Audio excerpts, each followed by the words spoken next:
I only needed shelter, but something beneath that old bench knew my family. No land, no wages, no room where she could turn a key, just a canvas tool bag and $70 she had kept hidden through 6 weeks of sleeping wherever darkness would leave her alone. And with that money, she bought 70 acres of cattail swamp surrounding a condemned mill cottage in Washington County, Ohio, where Dressler Mill had vanished from county maps in 1891. 3 rafters had split above the eastern room. The stone chimney leaned 6 inches toward the marsh. The county had condemned the cottage since 1928 and scheduled it for demolition the following spring. But what nobody knew was that beneath the limestone hearth, inside a sealed compartment that had not been opened in more than 40 years, lay the careful record of a buried waterway and the evidence of an old crime. Before we continue, if stories like this mean something to you, hit subscribe. And tell us in the comments where you're watching from. We love seeing how far these stories travel. Miriam Vance had been waiting her whole life without knowing it. As a child, she learned that waiting was not the same thing as idleness. A bean seed waited beneath April mud while rain pressed the field flat above it. A hen waited on an egg while the yard went on without her. Water waited behind stone, gathering its cold strength in darkness, and no one called the water lazy. She grew up in a narrow farmhouse north of Marietta, where the hills folded closely around a tenant field of corn, potatoes, and winter rye. The house belonged to the owner of the land, as did the barn, the well bucket, the pear trees, and every board her father repaired. Even the iron latch on the smokehouse door had another man's initials filed into its underside.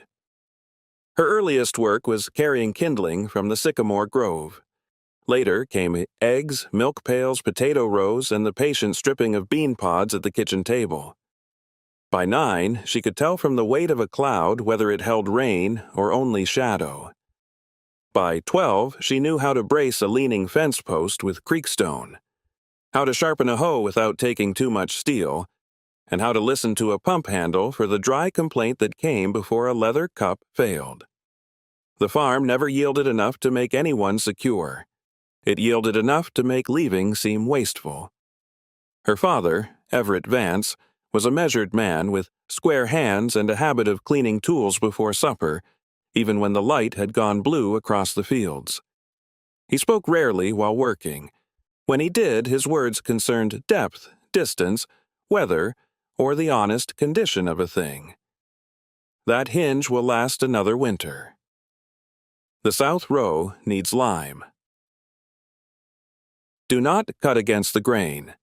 He did not praise Miriam in the bright manner of schoolteachers. He showed trust by handing her a sharper blade, a heavier bucket, or a task whose failure would cost them time. On the morning she turned 13, he placed his folding rule in her palm and sent her alone to measure timber for a new chicken house sill. Her mother, Lillian, lived by a different arithmetic. She counted jars in the cellar, coins in a saucer, days until rent was due, and the number of eggs that might be traded for coffee. She was not unkind in those years. She was simply tired in a way that made tenderness appear impractical. When she touched Miriam, it was usually to straighten a collar, remove flour from a cheek, or test a forehead for fever. The family's better hours belonged to Sundays after church, when Everett walked Miriam along the old river road to visit Tobias Oskay. Tobias was not a blood relative, though Miriam called him uncle because her father did, and because some forms of kinship grow from repetition rather than birth. He had come to Ohio from Moravia before Miriam was born, carrying 2 shirts, a leather apron, a brass compass, and a narrow book written in a language no one else in the Vance household could read. He lived beside a creek in a weathered cabin with a workshop built against its northern wall. The workshop smelled of wet iron, black walnut, lamp oil, and the faint mineral cold of stone recently lifted from earth. Tobias repaired pumps, sluice gates, mill wheels, cider presses, and the wooden flumes that once carried water to small farms along the Muskingum tributaries. People called him a millwright, though few working mills remained.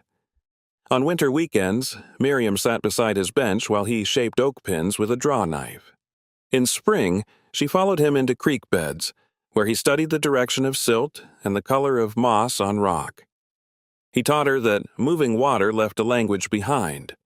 A pale mark on limestone showed where a current had once held steady. Sand collected behind a stone revealed the angle of an obstruction. A line of rushes across a dry meadow might be the visible seam of water passing underneath. His hands were bent from work, 2 fingers on the left permanently curved, yet every movement remained exact. He tested levels with a glass vial set into a cedar frame. He tapped stone with a small hammer and listened for hollowness.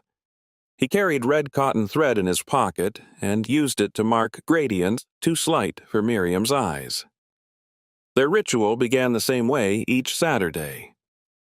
Tobias put an enamel pot on the stove. Miriam swept the floor around the bench. He divided an apple with his pocket knife, giving her the larger half while pretending not to notice. Then he chose one damaged object from the shelf and asked her to tell him why it had failed. Sometimes the answer was plain. A leather seal had dried. A pin had rusted through. More often, the damage began elsewhere. A wheel cracked because its foundation settled. A pump lost suction because someone deepened a nearby ditch. A field flooded because a culvert had been widened without accounting for the bend downstream. Tobias never allowed her to stop at the visible break. "The break is only where the truth came through," he said. She remembered that sentence more clearly than any prayer she had memorized. At 14, she believed he meant wood and iron. At 24, with all she owned hanging from one shoulder, she understood that people also carried hidden failures until pressure gave them a place to appear. During Miriam's 17th year, Everett began returning from the fields with one hand pressed beneath his ribs. He dismissed the pain as a pulled muscle, then as indigestion, then as weather. By harvest, his skin had taken on a pale yellow cast. The doctor in town came twice, accepted potatoes in place of half his fee, and left medicine that gathered untouched beside the stove. Everett died on November 18, 1926, before dawn. The ground was frozen 4 inches deep. Tobias helped open the grave with a mattock, striking slowly so the iron would not glance from the hardened soil. He remained after the others left, packing earth around the edges with the flat of his shovel. The tenant agreement ended with Everett's death. Lillian was permitted to remain through winter because no one wanted the house empty in January. By March, she had married Harlan Boyd, owner of a sawmill near Lowell, and 300 acres of ridge timber purchased through notes, foreclosures, and arrangements discussed behind closed doors. Tobias died the following autumn. There was no will that anyone could find. His workshop was locked by the county, inventoried, and sold in lots to satisfy unpaid taxes. Miriam arrived on the morning of the sale carrying $12 from a season of washing linens at the Lafayette Hotel. She intended to buy his glass level, the cedar gradient frame, and the narrow brass compass he had brought across the ocean. Harlan bought the entire contents for $48. He did not need Millwright's tools. His sawmill ran on steam. When Miriam asked whether she might purchase 3 pieces from him, he looked at the line of men waiting beside the auction wagon and smiled without warmth. "A lot is a lot," he said. "Breaking it ruins the value." The tools were loaded into a freight shed behind Boyd's mill. Some were later seen rusting beneath a tarpaulin. Others disappeared. Miriam kept only a red length of cotton thread Tobias had once tied around a bundle of survey stakes. She wrapped it around her father's folding rule and carried both in the canvas bag. Harlan Boyd's house stood on a cleared rise above the sawmill road, large enough that afternoon light entered some rooms and never reached others. Its porch columns were painted white each spring. Its cellar held sealed fruit, cured ham, lamp oil, spare harness, and more potatoes than the household could eat. Nothing there appeared neglected. Nothing felt kept. Harlan walked through rooms as if inspecting timber for defects. He noticed scratches in tabletops. damp rings beneath cups, ash fallen outside the stove plate. At supper, he placed his knife and fork parallel when finished, then sat back while Lillian cleared his dishes. He did not strike Miriam. Violence would have been too disorderly for him. Instead, he measured the flour she used. He counted the eggs before market. He asked why lamp oil had diminished on evenings when she mended after dark. If she returned late from field work, he studied the mantel clock rather than her face. He found reasons to send her to the sawmill office, where she copied figures into ledgers and learned more than he intended. She saw names of farmers whose timber had been taken against unpaid loans. She saw hauling fees charged twice. She saw parcels acquired for sums too low to represent honest agreement. Among the entries, one name appeared repeatedly across older account books: Dressler. The earliest record was dated 1872 and written in a hand she did not recognize. Another appeared in 1884. A final notation made by Harlan's father referred to marsh conversion and channel obstruction, followed by a payment for 40 wagon loads of clay. When Harlan entered the office, Miriam closed the book. His gaze moved from her hand to the ledger and remained there. He said nothing. After that day, he stopped asking her to copy accounts. For 7 years, Miriam worked without wages on land that would never belong to her. She planted, harvested, mended sacks, sharpened crosscut saws, and kept the kitchen garden through 2 dry summers. When hired crews failed to arrive, she hauled slab wood from the mill yard. When the lower pasture flooded, she dug a relief trench by lantern light while Harlan watched from beneath an oilskin coat. Lillian grew quieter with each season. Her hair thinned at the temples. The skin across her knuckles reddened from lye soap. Sometimes, when Harlan had gone to town, she sat at the kitchen table with both palms around a cup gone cold. Miriam would enter, and Lillian would rise at once. The silence between them became practiced. On May 3, 1933, Harlan returned before noon with mud on his boots and a county envelope folded inside his coat. He found Miriam in the shed repairing a cultivator clevis. The worn pin lay on a block beside her, and she was filing a replacement from round stock. He stood in the doorway until his shadow crossed her hands. On the workbench he placed her father's folding rule.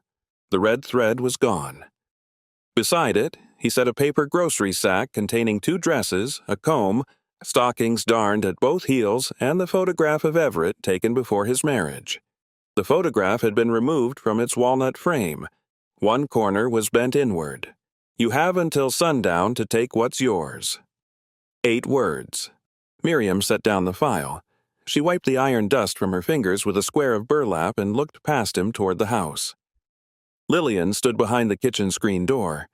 One hand rested on the latch, the other held her apron closed at the throat. She did not step onto the porch. She did not lift her eyes. When the wind moved through the yard, the screen pressed lightly against its frame and released with a dry wooden click. Miriam waited long enough for the sound to repeat. Then she put the folding rule, photograph, and clothing into the canvas bag. She added a whetstone, 2 pencils, a spool of mending thread, and the heel of bread left from breakfast. Nothing else in the shed belonged to her, though her hands had repaired nearly everything inside it. At the gate, she heard the kitchen door open. No voice followed. She walked south. For the first 3 nights, Miriam slept in a hay barn outside Davila, climbing to the loft after the owner's family extinguished their lamps. The hay retained the day's warmth until midnight. Before dawn, dampness rose from the river flats and settled into her coat. She left before the cows were milked. In Marietta, she spent 35 cents on oatmeal and coffee at a lunch counter near Front Street, then asked for work at the hotel laundry. The manager remembered her, but had dismissed 2 women that week. He gave her a wrapped biscuit and advised her to try Parkersburg. She crossed the Ohio River in the back of a produce truck after helping the driver stack empty crates. Parkersburg smelled of coal smoke, wet brick, and machine oil. She slept one night in the women's waiting room at the Baltimore and Ohio station, seated upright beneath a clock whose minute hand clicked loudly enough to divide her rest into narrow pieces. A porter woke her at 5. The next evening, she paid 50 cents for a bed in a boarding house on Avery Street. The mattress dipped toward the middle, and voices traveled through the plaster. She washed her stockings in the basin and hung them from the bed frame. By morning, one had fallen into the coal dust along the baseboard. She found 3 days of work washing jars at a cannery. Her palms softened in the hot water, then split near the thumbs. The foreman paid her $4.80, deducting 20 cents for a chipped jar she had not broken. She returned to Ohio with $66 and some change. For 2 weeks, she moved between Marietta, Belpre, and farms along the river road. She thinned onions for a widow who paid in eggs and slept in an unused summer kitchen where mice traveled behind the flour bin. She scrubbed the floor of a Methodist meeting hall and rested afterward beneath the rear stairs until the sexton unlocked the doors for morning service. In Belpre, rain entered the freight shed through gaps in the roof. Miriam used her canvas bag as a pillow and woke with her father's photograph damp along one edge. She dried it inside her shirt while walking north.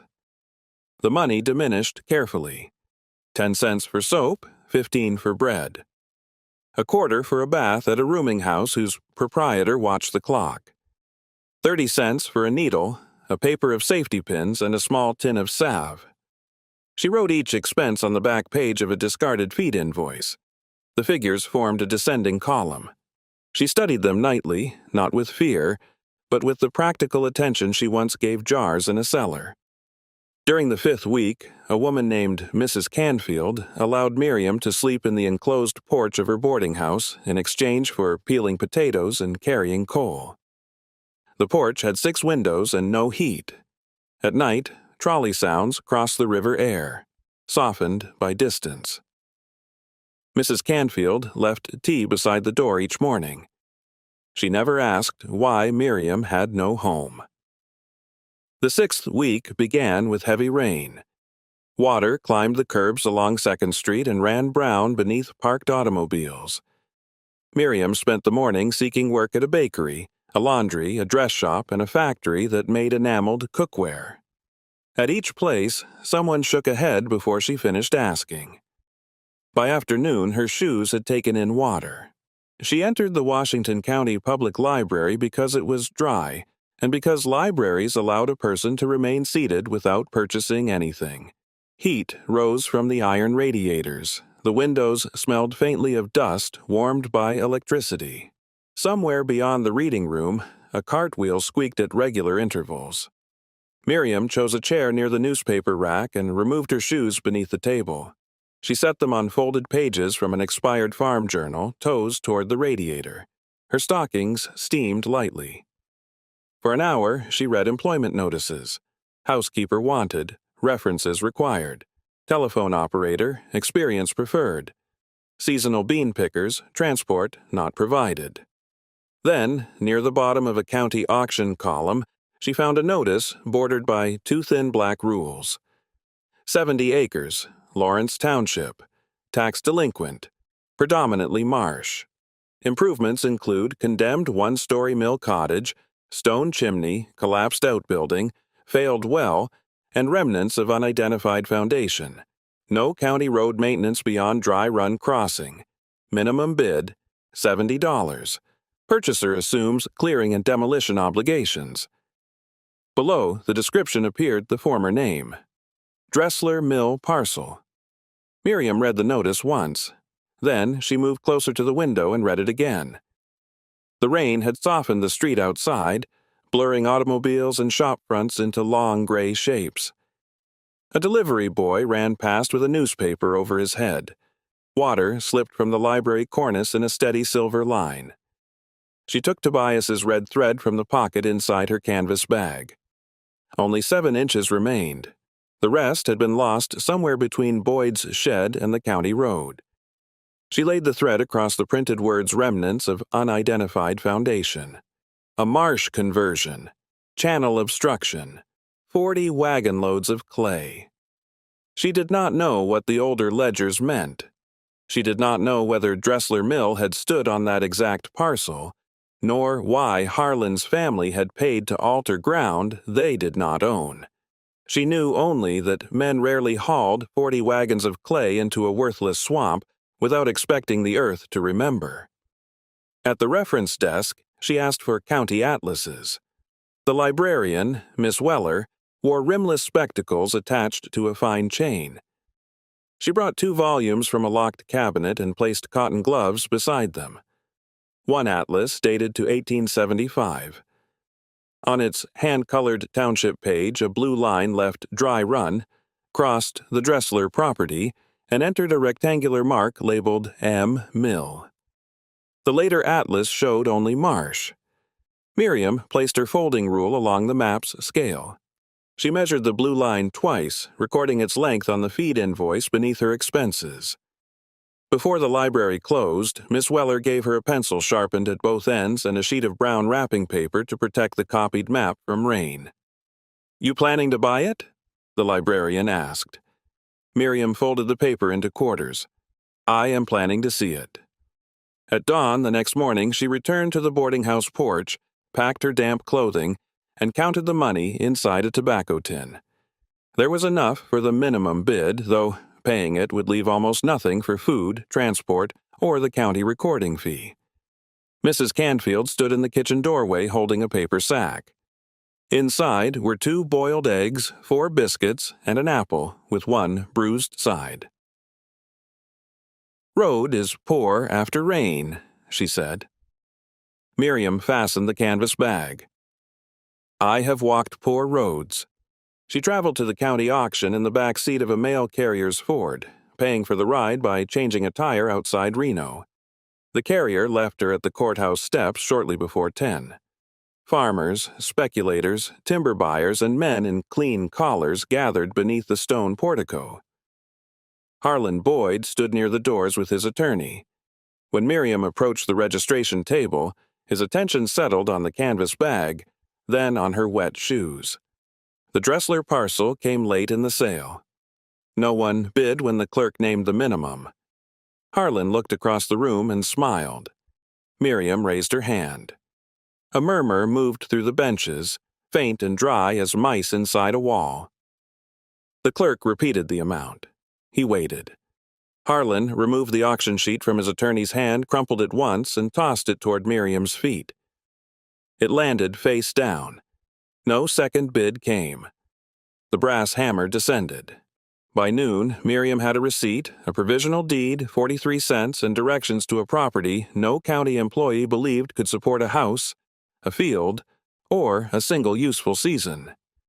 She stepped outside beneath a sky washed clean by rain. Far beyond the courthouse, beyond the river and the timber ridges, 70 acres of forgotten ground held water beneath its reeds, waiting with the slow certainty Tobias had taught her to recognize. The mail carrier's Ford left Miriam at the junction of State Route 7 and a narrow clay road just after the courthouse clock struck 2. He pointed with 2 fingers through the open window. Dry Run Crossing is 7 miles. The road descended between wooded slopes where rain still fell from the leaves, though the sky had cleared. Miriam shifted the canvas bag higher against her shoulder, tucked the provisional deed beneath her blouse, and began walking. The first mile passed farms with whitewashed fences and fields newly planted in corn. Beyond them, the ground rose sharply, cut by ravines where sycamore roots held the banks together like exposed knuckles. Water ran in every wagon rut. Her shoes gathered clay until each step carried twice its proper weight. An automobile approached from behind, slowed, and passed without stopping. 2 children watched through its rear window. The younger one turned to keep looking until the road curved. By late afternoon, the farms had grown farther apart. Fences leaned beneath wild grapevine. The mailboxes thinned, then disappeared. Miriam ate one of Mrs. Canfield's eggs while walking, cracking the shell against the folding rule and dropping the pieces into her pocket rather than leaving them on the road. The air cooled after sunset. She had expected to reach the crossing before dark, but the county map had not shown the steady grade, nor the places where runoff had carried away half the road. At one washout, she climbed the bank and passed through a stand of beech trees, testing each step beneath last year's leaves. When she returned to the road, there was no remaining light in the western sky. A barn stood on the slope above her, its roof sagging but whole. No farmhouse lights showed nearby. Miriam waited beside the fence for several minutes, listening for a dog or the closing of a door. Hearing nothing, she crossed the pasture and entered through a loose lower board. The barn held stale hay, a broken grain cradle, and an abandoned sleigh with one runner split. She climbed into the loft and spread her coat over a layer of clean straw near the southern wall. Wind entered through narrow spaces in the siding and moved over her face with the smell of wet earth. The temperature reached 38 degrees before morning. She knew because a dairy thermometer hung from a post beside the hay chute. Its glass tube was clouded, but the red line remained legible in the gray light. Miriam slept in pieces.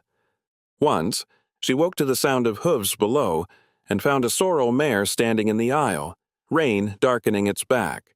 The animal raised its head toward the loft, breathed once through its nose, and settled beneath the roof. Near dawn, Miriam descended and rubbed the mare dry with 2 handfuls of straw. She left the barn before anyone came to feed it. The clay road reached Dry Run shortly after 8.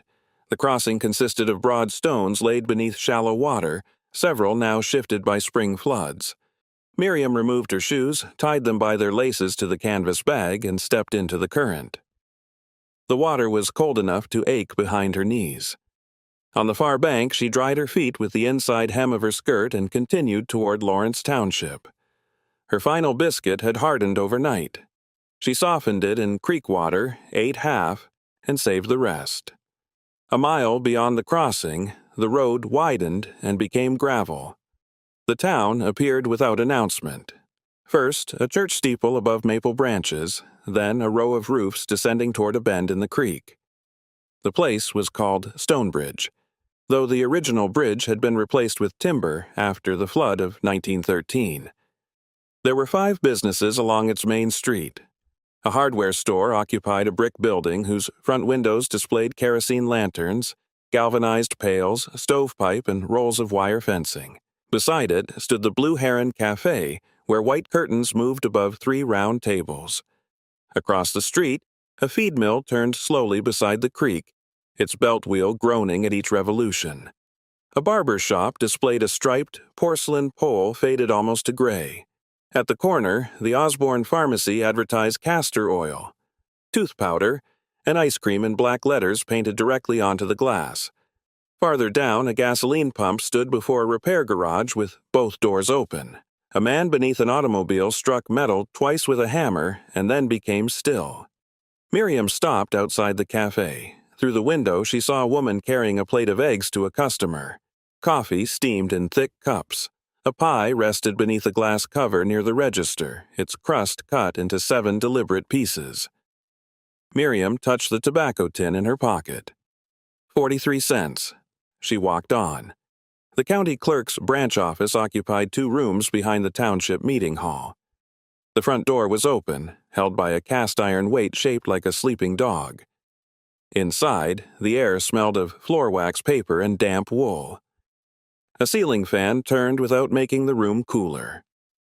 Behind a high oak counter sat a woman with silver hair drawn into a coil so exact that no pin could be seen. Her sleeves were protected by black cotton guards from wrist to elbow. A narrow pair of spectacles rested low on her nose. The brass nameplate before her read, Alma, Pike, Deputy County Clerk. She finished a line in the ledger before looking up. Marriage license? No, ma'am. Birth record? Property deed. Alma Pike placed her pen in its stand. Which property? Miriam unfolded the provisional paper. The clerk read the parcel number, then read it again. Her right thumb remained pressed against the lower corner as if to prevent the sheet from lifting.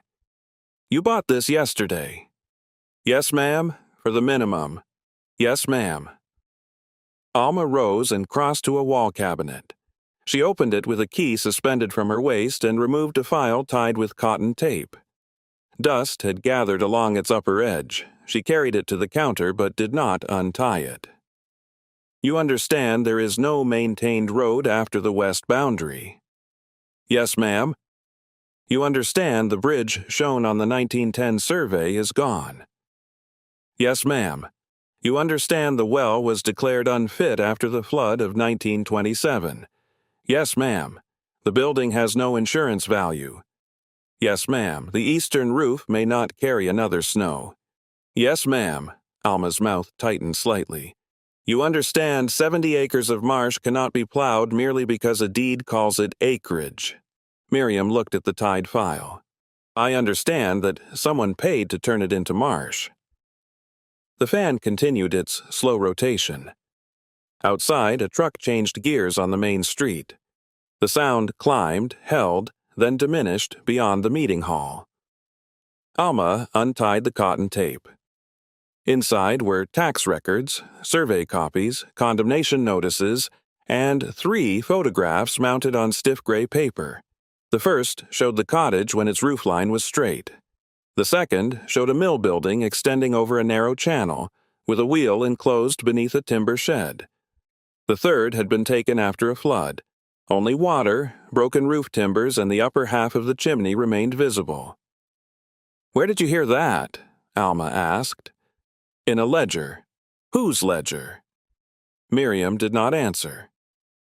Alma watched her for several seconds, then she lowered her eyes to the papers. The recording fee is $1.25. Miriam opened the tobacco tin. 7 nickels, 6 pennies, and 2 worn 1-cent pieces lay beneath a folded scrap of expense figures. She arranged the coins on the counter. I have 43 cents. That is not $1.25. No, ma'am. The clerk turned toward the rear office, where an open doorway revealed another desk and a steel filing cabinet. No one sat there. You came 7 miles on foot? More than that. And you intend to walk to the parcel? Yes, ma'am. It is another 5.5. Miriam gathered the coins into her palm. The brass edges left a dark scent on her skin. I can return when I have the fee. Alma Pike removed her spectacles. Without them, her face looked less severe and more tired. Fine lines crossed the skin beneath her eyes, and a pale scar ran from her left temple into the silver hair.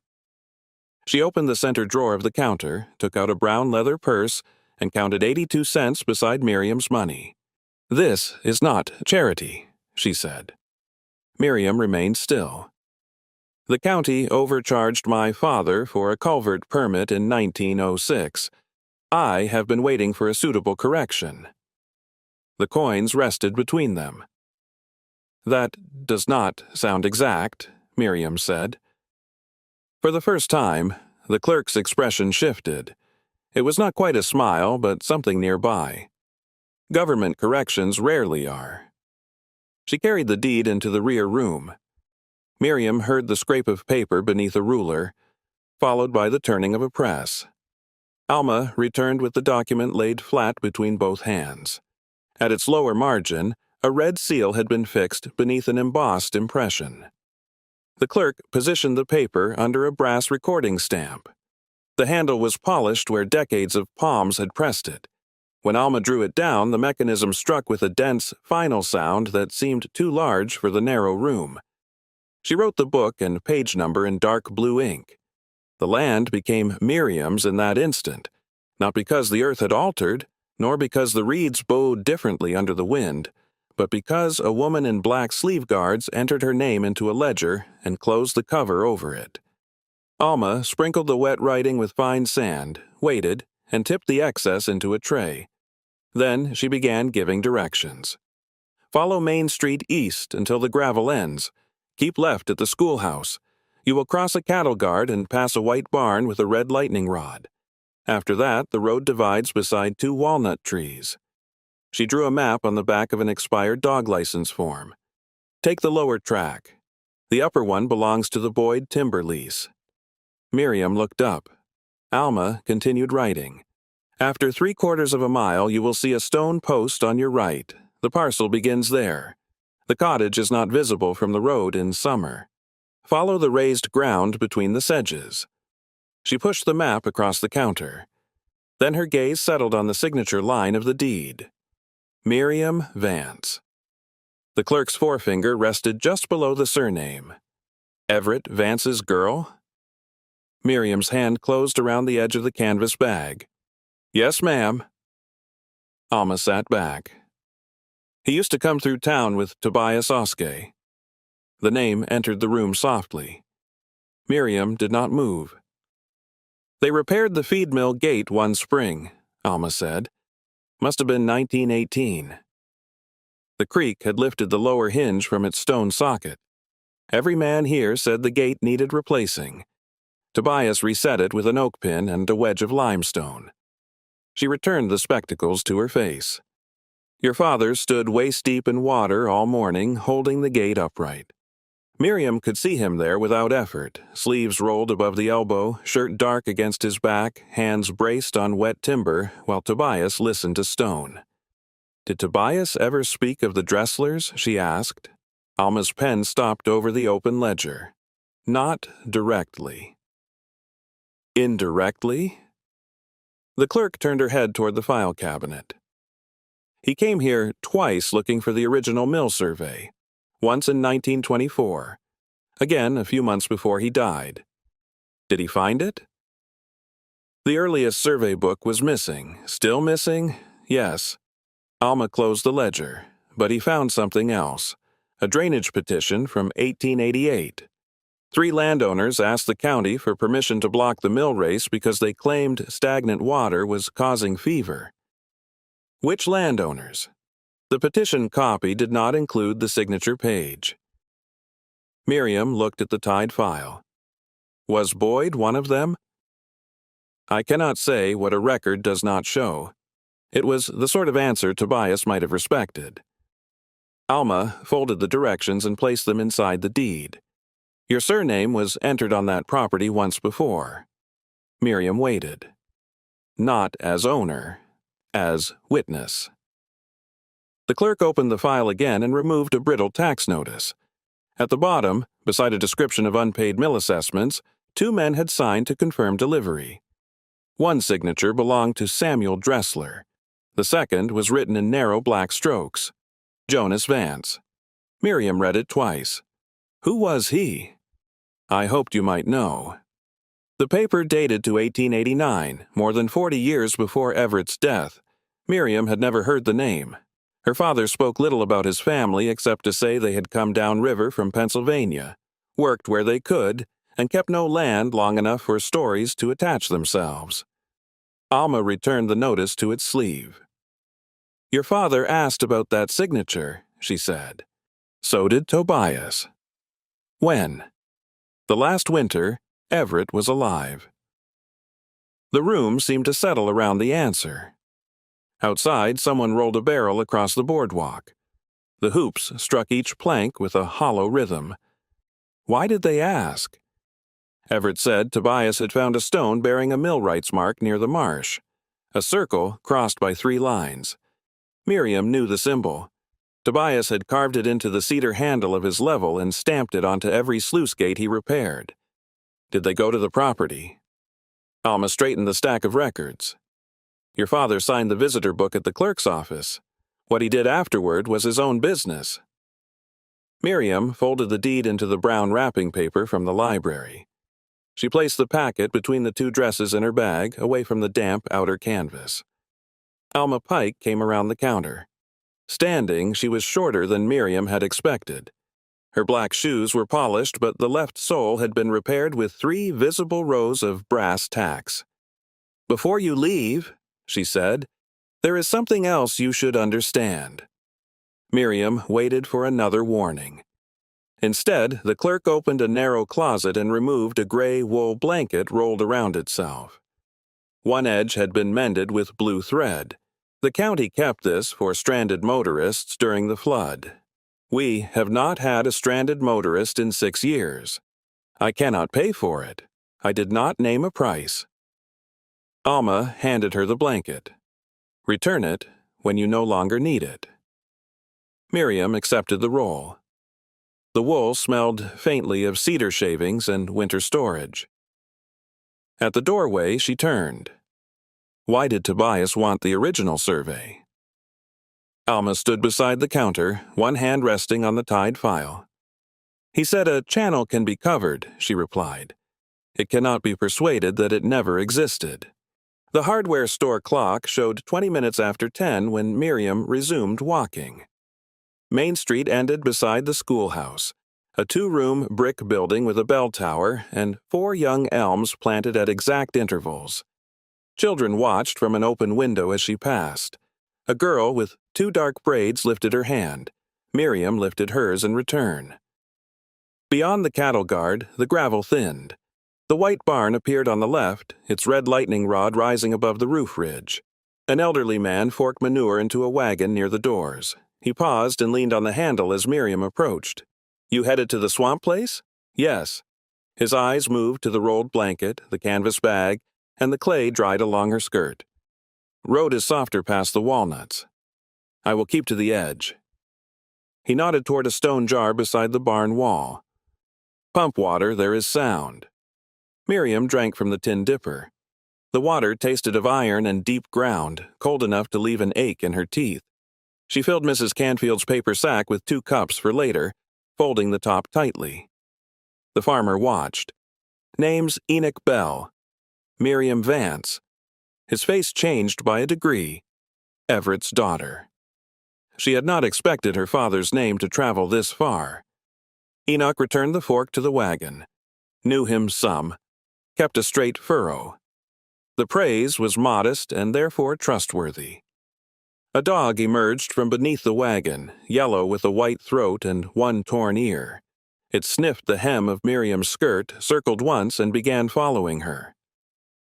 "June!" Enoch called. "Stay!" The dog stopped, but did not return.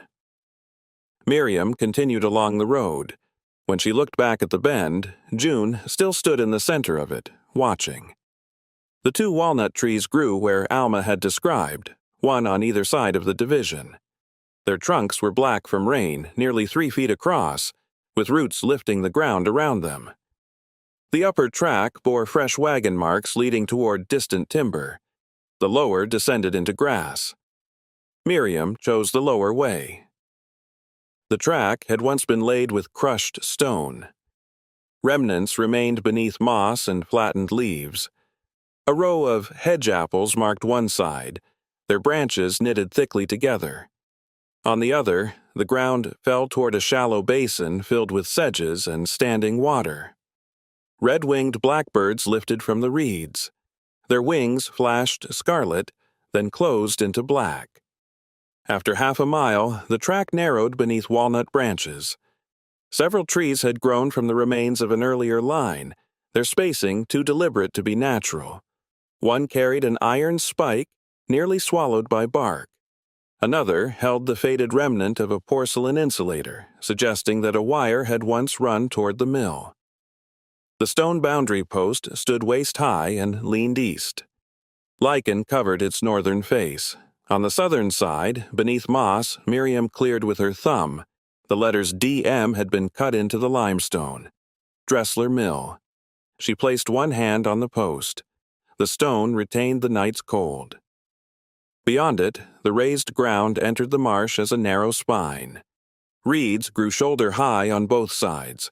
Water moved beneath them without showing a surface, audible only as a hushed displacement when wind pressed the stalks together.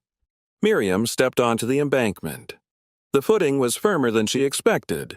Beneath grass and leaf mold lay gravel, then fitted stone.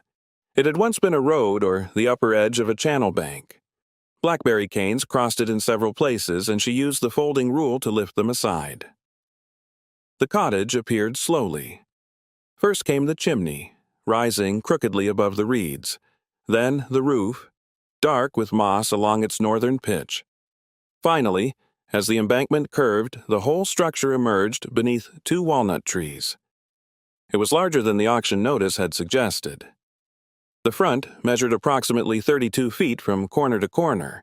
The walls were built of limestone on the lower half and timber framing above, filled between the posts with narrow brick.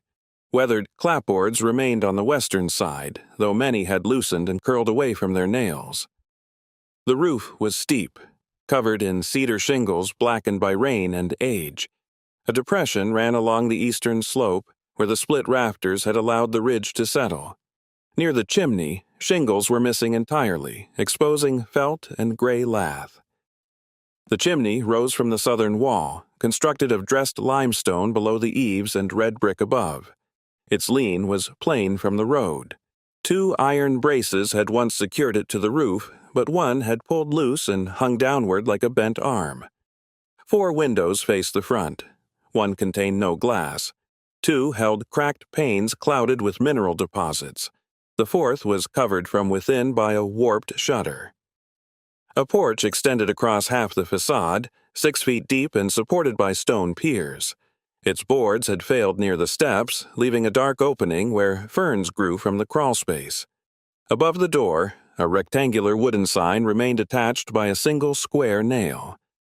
The paint had nearly vanished, yet the carved letters could still be read. Dressler Mill Office Flour, Meal and Custom Grinding. The mill itself was gone. Behind the cottage, broken stone foundations extended toward the marsh. Willow roots passed through them. A row of squared limestone blocks descended into black water, each edge too straight to belong to the creek. Miriam stood at the edge of the clearing while the afternoon settled around her. A woodpecker struck somewhere beyond the chimney. Frogs sounded from the reeds in uneven intervals. A breeze moved through the walnut leaves, turning their pale undersides toward the light. The place did not resemble a farm. It did not resemble anything that could be made useful before winter. She set down the canvas bag and walked the perimeter. The northern wall had sunk 2 inches at the rear corner. Mortar had fallen from several joints, but the foundation stones remained aligned. A rain barrel lay on its side beneath the gutter, its hoops rusted through. Near the back door stood a hand pump with no handle. The pipe below it gave a dull sound when tapped. She measured the cottage with her father's folding rule, marking dimensions on the reverse of the clerk's map. She tested the porch piers with the heel of her shoe. She pressed each reachable clapboard with 2 fingers. Rotten wood yielded softly near the sill, but most remained sound beneath the silvered surface. At the eastern end, she found the collapsed outbuilding. It had been a shed, perhaps 12 feet square, built against a low stone retaining wall. The roof lay inside it. Beneath one fallen beam rested the iron ring of a millstone crane. She did not attempt to lift it. Near the marsh, wild mint grew between the stones. Miriam crushed one leaf and held it beneath her nose. The clean green scent cut through mud, decaying reeds and wet wood. She returned to the front door. A condemnation notice had been nailed across it, printed in red ink faded to brown. The notice dated from October 1928. Beneath the county seal, someone had written "unsafe for occupancy" in pencil, pressing hard enough to score the paper. The latch was secured by a chain and a brass padlock. Miriam tried the key supplied with the deed. It did not turn. She examined the lock more closely. Mud had dried inside the keyway. Using one of her safety pins, she loosened the dirt, then rubbed a small amount of salve along the key. The second attempt moved the cylinder halfway. The third opened it. The chain fell against the door with a heavy rattle.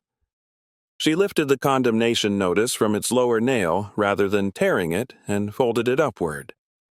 When she pushed, the door moved 1 inch and stopped. Something lay behind it. Miriam placed her shoulder against the wood and applied pressure slowly. A scraping sound crossed the floor inside.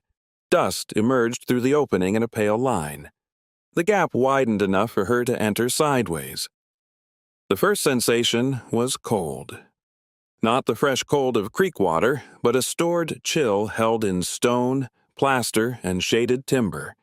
It settled against the damp cloth at her back. The second was the smell. Mouse nests, wet ash, aged walnut, mineral water, and the dry sweetness of paper decaying in a closed drawer. Light entered through the broken western pane. It revealed a front room 16 feet wide, with a limestone hearth along the south wall. A cast-iron stove had been removed, leaving a round opening in the chimney breast. White plaster remained between exposed beams, stained amber where rain had followed the roof nails. The object behind the door was a fallen coat rack. 3 wooden pegs had broken from it. A fourth held a length of brittle cord. Miriam moved it aside. Her footsteps stirred dust but did not raise the boards. She tested each plank before transferring her weight. White pine, she judged, 12 inches wide in places, secured with hand-cut nails whose heads showed beneath the dirt. A counter ran across the eastern side of the room. Its front panels were walnut, darkened almost black. Behind it stood shelves labeled in pencil. Cornery buckwheat account books. The shelves were empty. On the wall above them, a square outline remained where a clock had once hung. The wallpaper around it had faded, leaving the protected paper a deeper green. Miriam crossed to the nearest window. The sash would not rise. She loosened the catch with the safety pin, then worked a knife blade from the canvas bag along the painted seam. After several minutes, the lower sash lifted 3 inches. Air entered. Dust moved across the room toward the opening in a single soft cloud. She listened to the cottage adjust around it. A board ticked near the hearth. Something small traveled inside the northern wall and became still. Through a doorway behind the counter lay the second room. It had served as both workroom and kitchen. A broad bench occupied the northern wall, its top scarred by blades, clamps, and repeated hammering. Wooden pegs held 2 empty saw handles and a leather strap hardened with age. Beneath the bench were drawers with oval brass pulls. A dry sink stood near the back door. Its zinc lining had split at one corner. The eastern half of the ceiling had fallen, leaving broken plaster spread over a narrow table and 2 chairs. Above the gap, 3 rafters showed black watermarks, though only one had split entirely. Daylight entered through the missing shingles in thin, slanted lines. In the rear corner, a ladder led to a loft beneath the roof. Miriam tested the first rung. It held. She did not climb. The floor near the dry sink sloped toward the wall. She knelt and placed the folding rule across 2 boards. The drop was less than an inch over 6 feet, enough to suggest settlement but not collapse. On a nail beside the back door hung a woman's apron. The cloth had once been blue. Time and damp had reduced it to the color of wood smoke. One pocket contained 3 peach pits and a bent brass thimble. Miriam returned the thimble. She opened the back door after lifting it on its hinges. The lower edge had swollen against the threshold. Outside, a stone step descended toward a yard enclosed by nettles and young box elders. From there, she could see the mill foundation more clearly. 2 parallel walls entered the reeds. Between them ran a channel clogged with silt, willow shoots, and pale stalks from the previous year. Water stood near the rear stones, dark and unbroken. Miriam walked to its edge. She pushed a branch into the mud. It went down 2 feet without meeting firm ground. At 3 feet, the branch struck stone. She shifted several inches and tested again. Stone. The line continued. A channel can be covered. It cannot be persuaded that it never existed. The sun had reached the western ridge. Miriam had perhaps 2 hours before the clearing went dark. She carried the blanket, food sack, and canvas bag into the front room. With a broken chair rung, she swept plaster and mouse droppings from a space near the counter. The work raised too much dust, so she dampened the floor with a little drinking water and continued. She found no broom, no lantern, and no usable stove. The fireplace flue was blocked by a nest visible above the damper. She would not risk a fire until she had examined the chimney. Instead, she gathered dry walnut leaves outside and placed them beneath the front steps for the following day. Her supper was the remaining biscuit, the second boiled egg, and half the bruised apple. She ate seated on the threshold, watching evening gather over the marsh. The reeds changed color as the light lowered, green becoming bronze, bronze becoming gray. Blackbirds moved toward their roosts in groups, each flock bending like a length of dark cloth above the water. From somewhere beyond the foundation came the steady sound of dripping. Not runoff. The afternoon had remained dry. Miriam followed it along the rear wall until she found a narrow opening between two limestone blocks. Clear water emerged there, one drop at a time, collecting in a shallow basin before vanishing beneath mint and sedge. She touched it. Cold. Colder than the standing water in the marsh. She tasted one drop from her fingertip. It carried no salt, no iron, and none of the stagnant bitterness she expected. Spring water. Perhaps only seepage from the hill. Perhaps something more. She marked the location by setting 3 flat stones beside it. Darkness entered the cottage before it covered the marsh. Miriam closed both doors, though the front latch did not hold. She tied Tobias's red thread through the latch and around the remaining coat peg, a fastening too slight to stop any determined visitor but sufficient to reveal whether the door moved. She spread Alma Pike's blanket on the floor behind the counter. The boards were too hard for comfort and too cold for sleep. Miriam folded one dress beneath her head, kept her shoes on, and laid the canvas bag against her ribs. Her father's photograph remained inside, wrapped with the deed. A mouse crossed the room after midnight. She heard its claws pass from the hearth to the counter, pause beside the wall, and continue into the workroom. Later, an owl called from one of the walnut trees. The sound entered through the cracked window and seemed to remain suspended beneath the beams. Wind rose toward morning. The loose sign above the door tapped once against the wall, waited, and tapped again. Miriam lay still, learning the interval. Beyond the floorboards, beyond the fitted foundation stones, water moved where no county map admitted it remained. It passed beneath clay, reed roots, and 40 years of silt, keeping its own patient record in darkness. The house had been waiting, and now someone had finally listened. At first light, Miriam carried the broken coat rack outside and used its longest rail to probe the ground around the hand pump.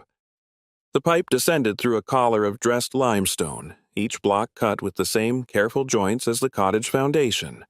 Rust had sealed the upper threads, and the missing handle left the mechanism open to rain, insects, and whatever had nested inside during the abandoned years.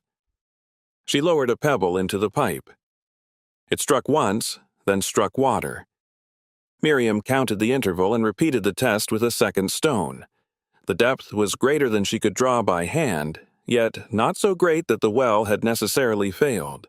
Its condemnation might concern contamination, a broken leather cup, or nothing more exact than a county inspector unwilling to walk through reeds after the flood. She covered the pipe with an overturned crock found beneath the porch. The outhouse stood 30 yards east of the cottage behind a screen of elderberry. One corner had settled, tilting the door until it dragged through the soil. The roof remained tight. The seat board was cedar, silvered but sound, and the pit had long since dried beneath a layer of leaves. Miriam cleared the path with a branch hook improvised from an iron strap. She spread lime scraped from a collapsed plaster wall over the pit, repaired the door with a bent nail, and marked the weakest floorboard with a charcoal cross. It was not comfort. It was order. During those first 3 days, she learned the house by sound. The plank beside the front threshold gave a low complaint when stepped on near its center, but remained silent along the joist. 2 boards before the workbench answered each other with short, dry clicks. The narrow strip beside the hearth did not creak at all, though it flexed under weight. At night, the northern wall settled shortly after the temperature fell. The roof above the back room responded to morning sun with 3 faint reports, evenly spaced. A tapping near the chimney proved to be a loose iron brace moving against brick whenever wind crossed from the west. She drew a plan of the rooms on the reverse of a flower advertisement. On it, she marked every sound: C for creek, H for hollow, S for settlement, W for water.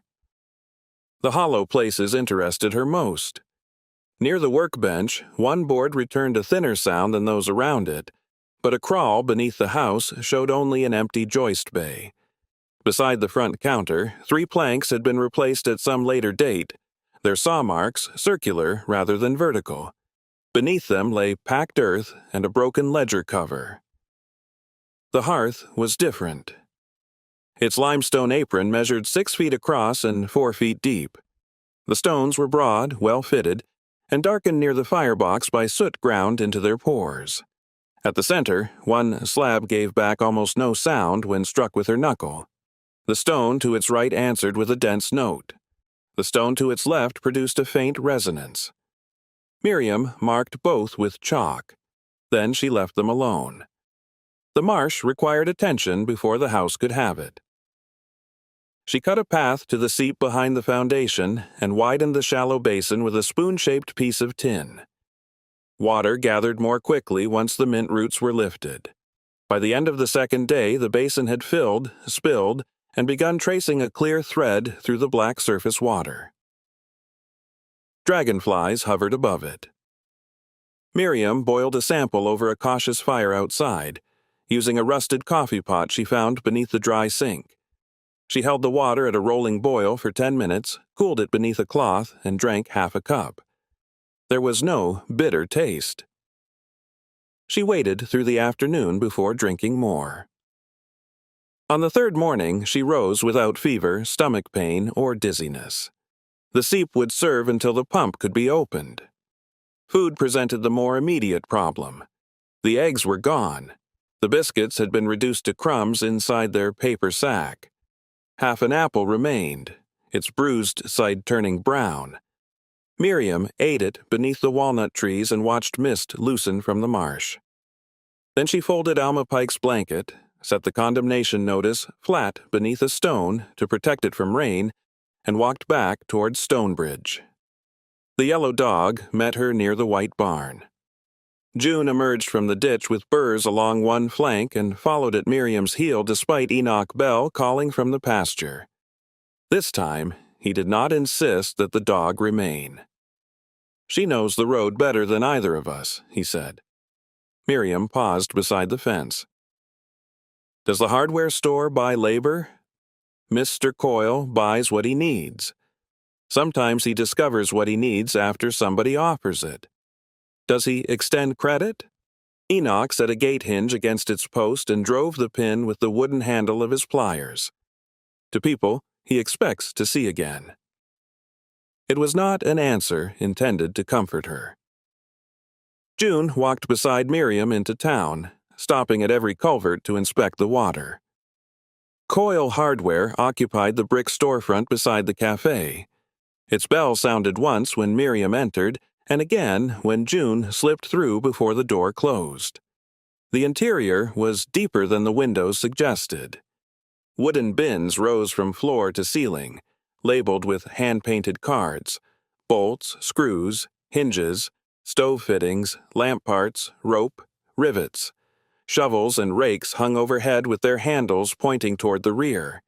The air carried linseed oil, burlap, iron filings, fertilizer dust, and the clean, resinous scent of newly cut pine.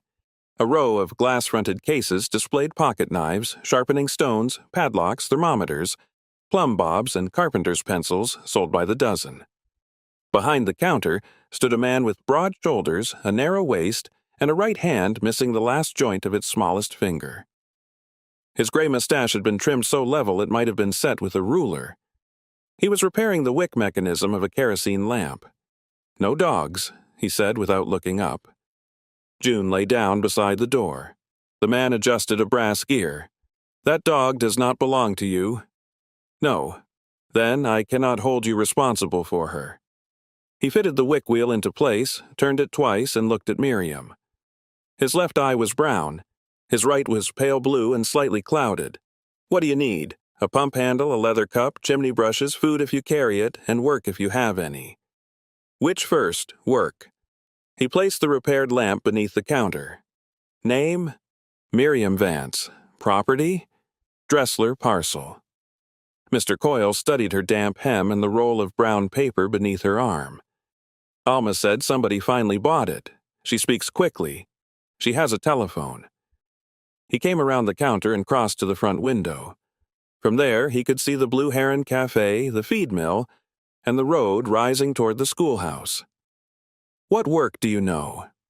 Field work, accounts, tool repair, pump leather, basic joinery. I can set fence, sharpen blades, and identify most failures before taking anything apart. Most? Anyone who says all is careless. His mustache shifted. Come to the rear. The storeroom floor was covered with open crates. 2 barrels of nails stood beside a scale. A hand truck leaned against a stack of window glass wrapped in straw. On the bench lay a cast-iron well pump head with its linkage removed. Mr. Coyle pointed to it. Customer says it will not hold prime. Miriam turned the head over. The leather cup was new. The rod showed no bend. She filled the chamber from a pitcher and worked the linkage by hand. Water emerged from the spout, then drained back immediately. She placed one finger over the inlet. No suction. Cause? She removed 4 screws from the lower plate and lifted it carefully.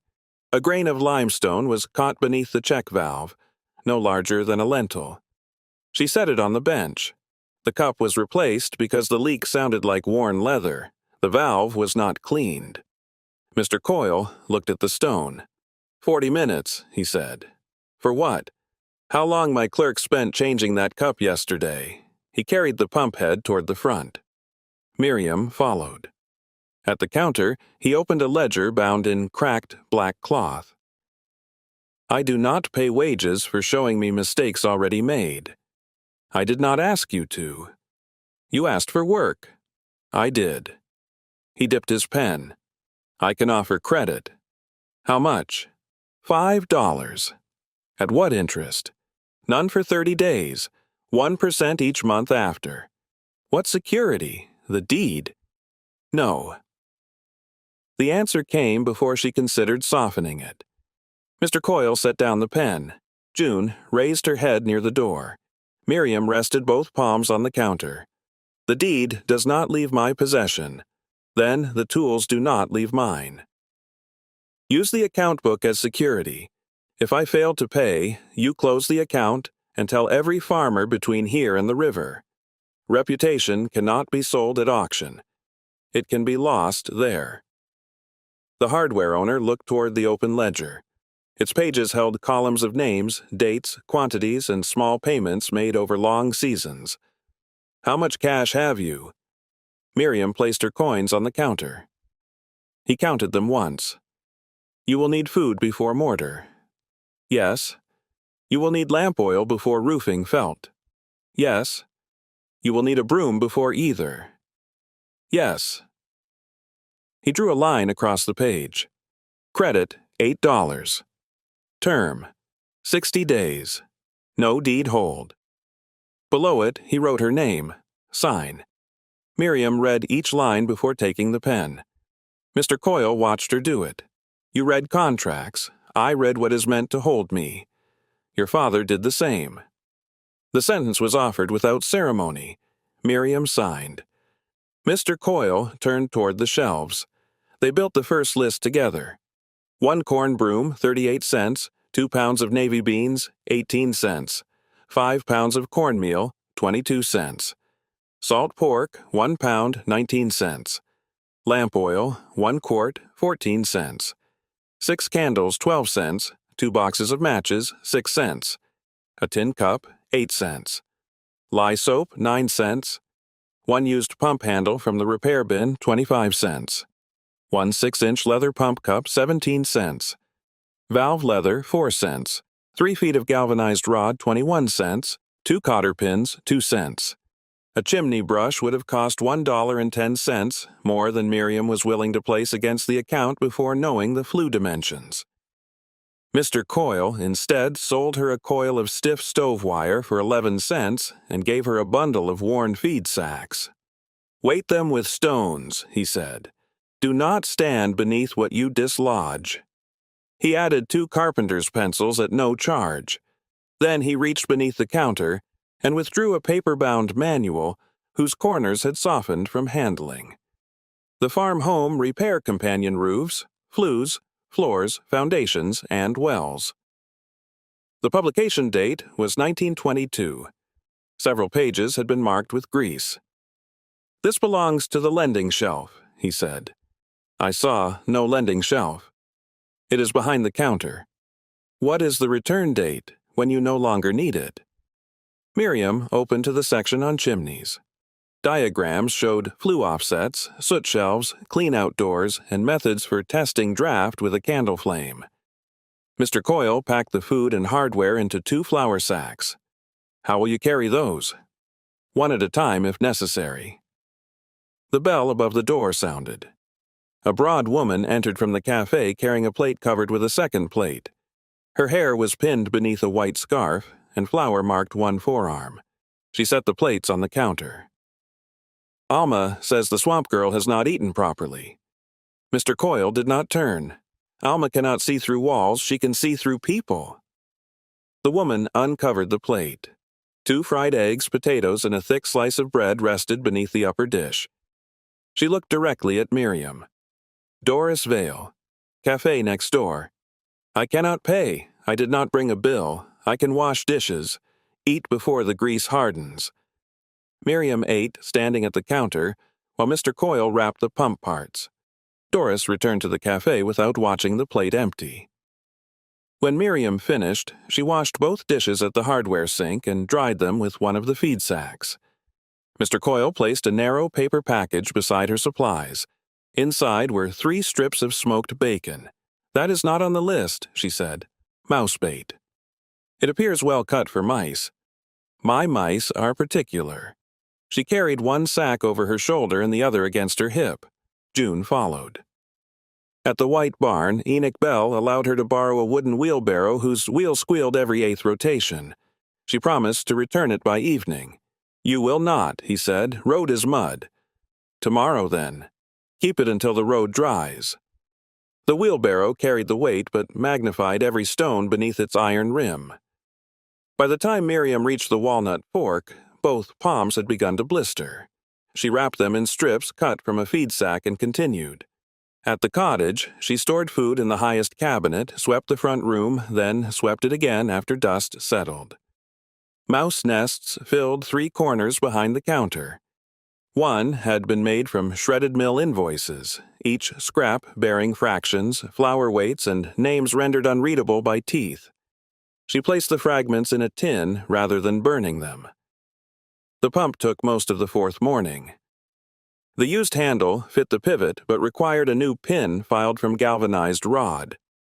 Miriam removed the pump head by loosening 4 square nuts with a wrench borrowed from Enoch's wheelbarrow kit. Beneath it, the drop pipe smelled of wet stone. The old rod had parted below the upper coupling. Using hooked wire, she retrieved the broken end and lifted the valve assembly from the pipe. Its leather cup had folded inward and hardened almost to horn. Silt packed the lower cage. 2 pale roots passed through the intake slots. She disassembled every piece on a feed sack. The valve leather was cut slightly oversize, soaked in seep water, then trimmed until it seated without buckling. The new pump cup required oiling and working between her fingers before it would flex. She joined the replacement rod to the old with a threaded sleeve, secured both ends, and lowered the assembly. The handle resisted on the first stroke. On the 5th, air coughed from the spout. On the 12th, brown water came in short bursts. Miriam pumped until her shoulders trembled. The flow cleared gradually, turning from clay-colored to pale, then nearly transparent. She filled a glass jar and held it against the light.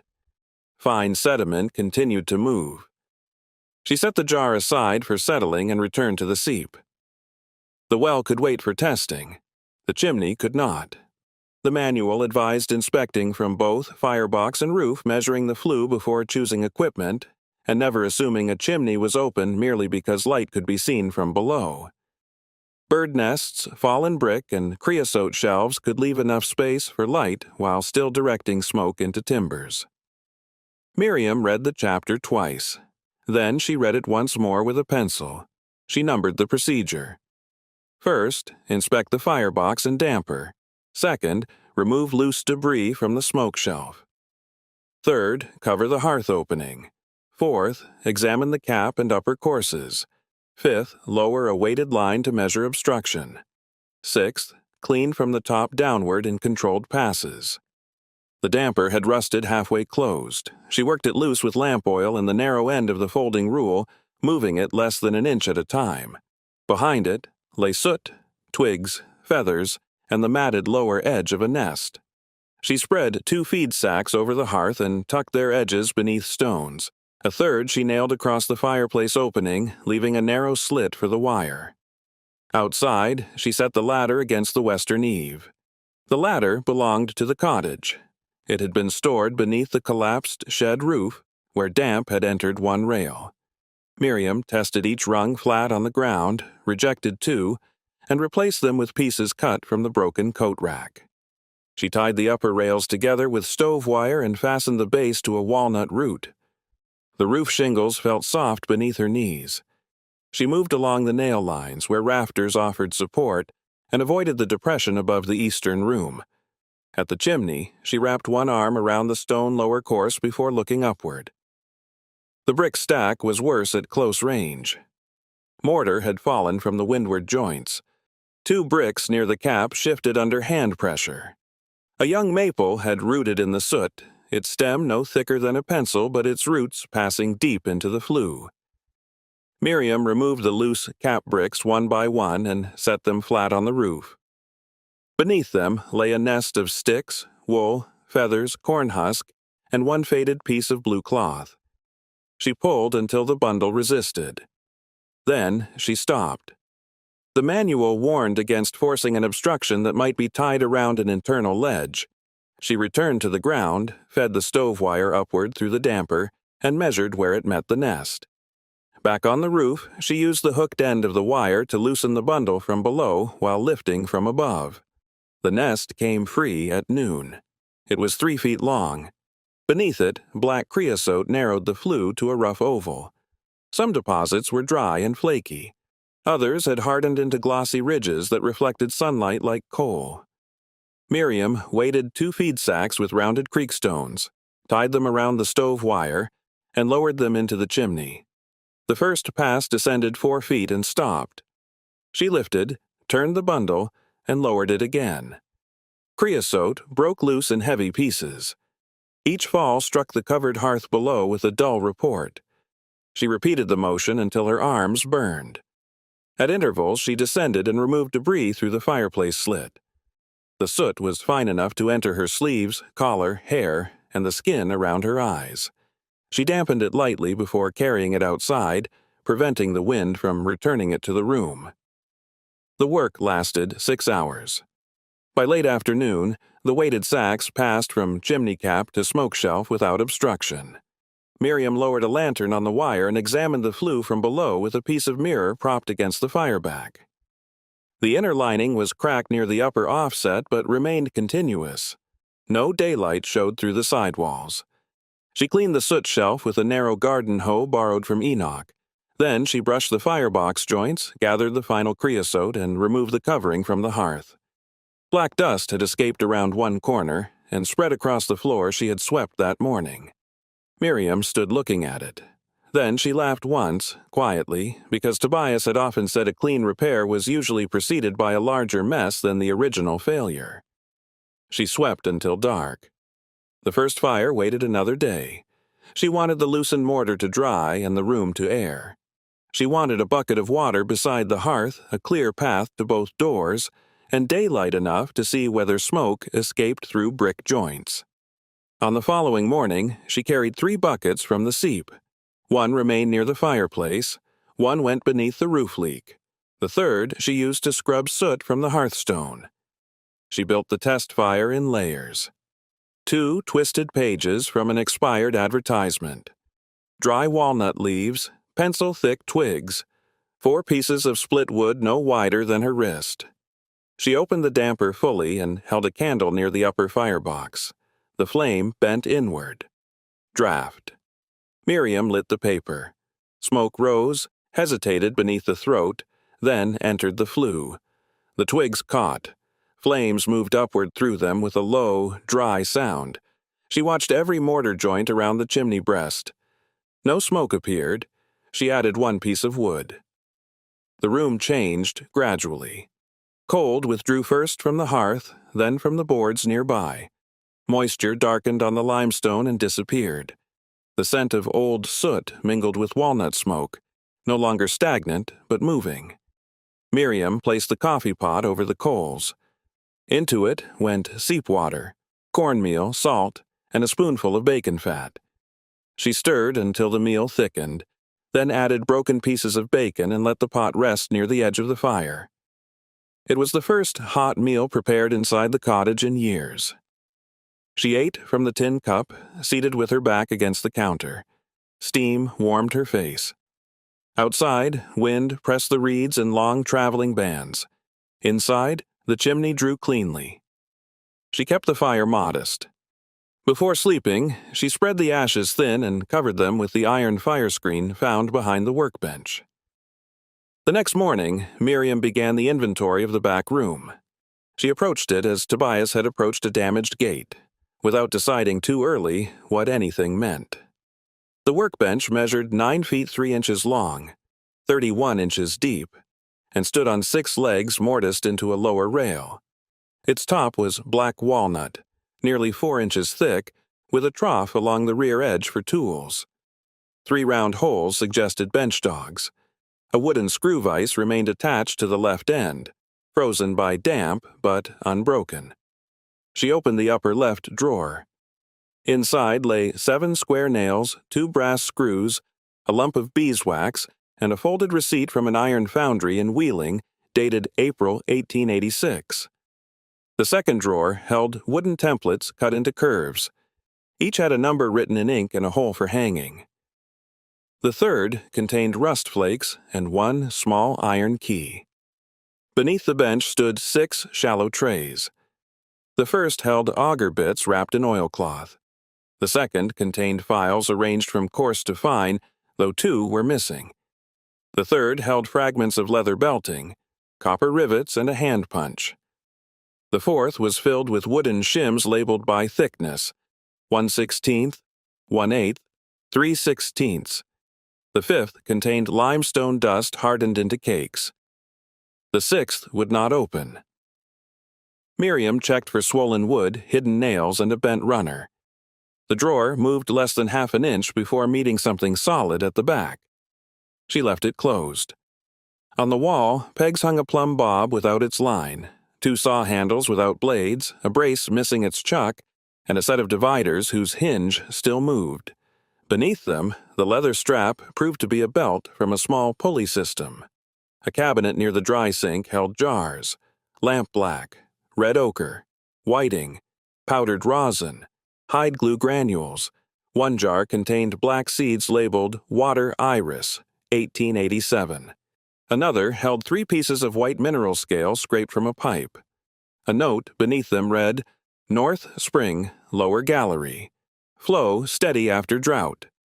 Miriam set the note aside. The lower shelves contained domestic objects. 2 blue-rimmed plates, a stoneware bowl, 6 preserving jar lids, a nutmeg grater, and a wooden rolling pin split along one handle. A narrow box held thread, needles, hooks, eyes, and buttons sorted by material. Bone, shell, brass, wood. Nothing had been thrown together carelessly. Even abandonment had not erased the order. Near noon, Miriam inspected the floor beneath the bench. Dust had collected evenly, except around the 6th tray, where a narrow crescent remained clean. Someone had moved the drawer after the room stopped being used. She knelt and measured the drawer front, 24 inches wide. The internal bench depth should have allowed 27 inches. When she inserted the folding rule through the half-inch opening, it stopped at 17. 10 inches were missing. Miriam removed the 5 drawers above it, exposing the bench interior. A vertical board separated the lower compartment from the rear trough. Its nails had square heads blackened to resemble age, but the board itself had been cut by a circular saw. A later alteration. She slid a thin file along its edge. The board shifted. Behind it was empty space. Miriam did not pry. She first examined the bench top, legs, floor, and adjacent wall, looking for a release. Tobias distrusted hidden compartments opened by force. A maker who concealed something usually provided a deliberate entrance, even if time had obscured it. She tapped the bench from left to right with the handle of a screwdriver. Solid, solid, hollow, solid. The hollow section lay beneath the tool trough, directly above the sealed lower space. There, among stains and knife marks, was a cedar disc set flush into the walnut. It measured 2 inches across. Its grain ran contrary to the bench top, but years of oil had darkened both woods until the difference was nearly invisible. A shallow symbol had been carved into the disc. A circle crossed by 3 lines. Miriam placed her thumb upon it. The cedar did not move. She tested the disc with the brass key from the upper drawer. The key entered no visible opening. She pressed one edge. Nothing. She laid the folding rule across the bench and checked whether the disc stood proud. Less than a 32nd of an inch. A fingernail caught beneath its southern edge. Miriam warmed a spoonful of beeswax near the hearth, rubbed it along the seam, and waited. The wax softened old dirt packed around the circumference. With the tip of a safety pin, she cleared the groove. The disc rotated 1/4 turn. A wooden catch released beneath the bench.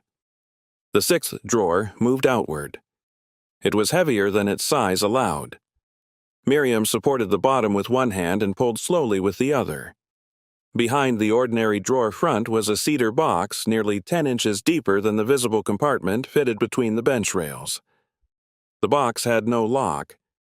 Its lid was held by 2 sliding dovetail keys. She carried it to the front room, where daylight was stronger, and set it on the counter. Dust remained around the lid edges. No mouse had entered, no water had stained the joints. The cedar still held a faint dry scent beneath the workshop odors. Miriam washed her hands. Then she opened the first dovetail key, followed by the second. The lid lifted without resistance. Inside, packages had been arranged in 2 layers and wrapped in waxed linen. Each bundle bore a label written in dark brown ink.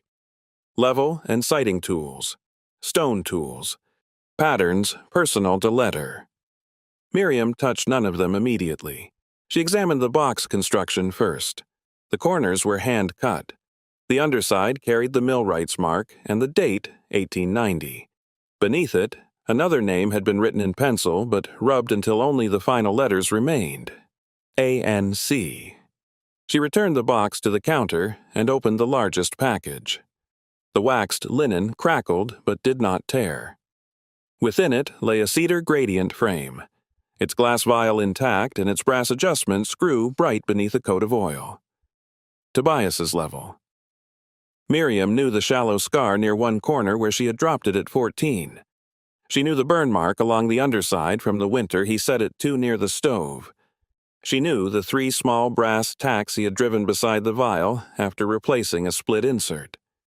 Harlan had purchased it at the estate sale. Somehow, it had returned here. Beneath the level lay a plumb bob shaped from brass, red cotton line wound around its spindle, and a narrow sighting compass inside a leather case. The compass lid carried Tobias Osque's initials. Miriam sat down. She did not speak. Outside, June scratched once at the front door. Miriam opened it, and the dog entered, circled the hearth, and lay with her nose between her paws. The second package contained stoneworking tools, a toothed chisel, a mason's point, 2 small hammers, and a wooden mallet darkened where fingers had held it. Each steel surface had been coated in grease. The handles remained smooth and uncracked. The third held patterns cut from thin walnut. Not curves for furniture, as she had first believed, but sections of water gates bearing blocks, wheel buckets, and channel joints. Measurements had been written along their edges. Several included the words Dressler North Race and Lower Spring Gallery. The fourth package contained raw materials, a coil of red survey thread, 3 sheets of thin copper, leather suitable for pump valves, a packet of graphite. 2 sealed sticks of pine resin, 6 limestone samples, each marked with a depth and date. Wrapped separately was a woman's hand plane no longer than Miriam's palm. Its body was applewood. A small M had been cut into the wedge. The personal bundle held a tintype of 3 adults standing beside the cottage when the porch was whole. One was Tobias in early middle age, his beard darker and his shoulders straight. Beside him stood Everett as a boy of perhaps 12. The woman between them wore a work apron and held the cedar level. On the back, written in pencil, Elise Dressler, Tobias Oske, Jonas Vance's boy. Spring Survey, 1898. Miriam turned the image toward the window. Everett's face was narrow and solemn. She recognized the angle of his jaw and the way one hand closed around the head of a hammer. He had known this house. He had stood beside Tobias here decades before taking his daughter along the creek roads. He had never told her. Beneath the photograph lay a velvet pouch. It contained a military medal attached to a faded blue ribbon. The bronze disc bore the profile of liberty on one side and the words, "The Great War for Civilization," on the other. Along its lower edge, small bars named 3 campaigns: Meuse Argonne, Saint Mihiel, Defensive Sector. A paper tag tied to the ribbon read, Thomas Dressler returned, February 1919, died, October 1928. Miriam placed the medal beside the tintype. The final object in the personal bundle was a rectangular tin box secured by a loop of copper wire. She untwisted the wire. Inside were cloth rolls arranged around a smaller sealed envelope. Miriam lifted the first roll and opened it across the counter. Coins lay in stitched pockets. Silver dollars, half-dollars, quarters, dimes, nickels, Indian head cents and newer wheat cents. A second roll held $5 gold pieces dated between 1880 and 1908. The third contained 2 $10 gold eagles, each wrapped separately in tissue. Miriam counted once. Then she counted again, recording every denomination with a carpenter's pencil. Silver dollars, 43.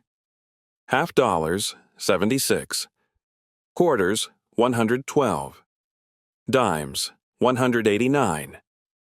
Nickels, 94.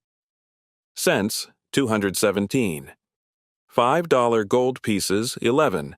$10 gold pieces, 2. Folded beneath the coin rolls were banknotes in $1, $5, $10, and $20 denominations. Several were national currency issued by a Marietta bank that no longer existed. 2 were gold certificates, their paper softened but intact. The total came to $386.73. It was not a fortune. It was more money than Miriam had ever held. Enough to buy roofing, glass, seed, fencing, and tools. Enough to hire labor for weeks. Enough to leave the marsh, rent a room in town, purchase proper shoes, and live without immediate fear while seeking employment elsewhere. She counted a third time. The total remained exact. $386.73. June raised her head when a coin slipped against another. Miriam returned each piece to its stitched pocket. She placed the banknotes beneath them and closed the tin without fastening the copper wire. The sealed envelope remained inside the cedar box. It was thick, folded around several pages, and closed with dark green wax. The front bore no address. Only a line written in a hand Miriam knew. For the one who finds what water kept. Tobias's handwriting. The letters leaned slightly forward. His capital F had the same narrow upper loop she had seen on labels in his workshop. The final word ended with a deliberate stroke beneath the T. Miriam held the envelope near the firelight. The wax seal carried the circle crossed by 3 lines. She could have opened it then. The chimney drew steadily. Afternoon remained. No one knew she had found the compartment. No obligation prevented her from breaking the seal. Instead, she returned the envelope to the cedar box. Some discoveries required enough room around them to remain honest. She wrapped the tools as they had been wrapped, leaving the tin type, metal, and tin box outside. The cedar level remained on the counter beneath her hand. For the rest of the afternoon, she did practical things. She carried water. She cooked beans. She returned Enoch's wheelbarrow. She tested the well sample after the sediment settled and found a faint sulfur odor that had not been present in the seep. She wrote, "Do not drink," on the jar. At sunset, she closed the house and walked behind the mill foundation. The hidden channel was visible only by its effect on the reeds. One line grew taller and darker. Another had collapsed into a shallow trough. Near the clear seep, water continued entering the marsh without sound enough to be heard from more than a few steps away. Miriam followed the raised bank until the cottage disappeared behind willow. There, she found a row of dressed limestone blocks beneath 6 inches of mud. She cleared one with her shoe. Its upper face carried parallel tool marks and a narrow groove worn by long passage of water. The channel had not merely crossed the land, it had been built. Someone had known the spring below, it was reliable. Someone had blocked the outlet, loaded clay into the race, and allowed 40 years of silt to convert a water system into a swamp. Someone had left the evidence beneath mud and county language until the land appeared useless to every person who did not know how water remembered. Miriam sat on the channel wall. The last sunlight reached the upper branches of the walnuts while the marsh below had already entered evening. Frogs began calling from separate pools, their notes overlapping without rhythm.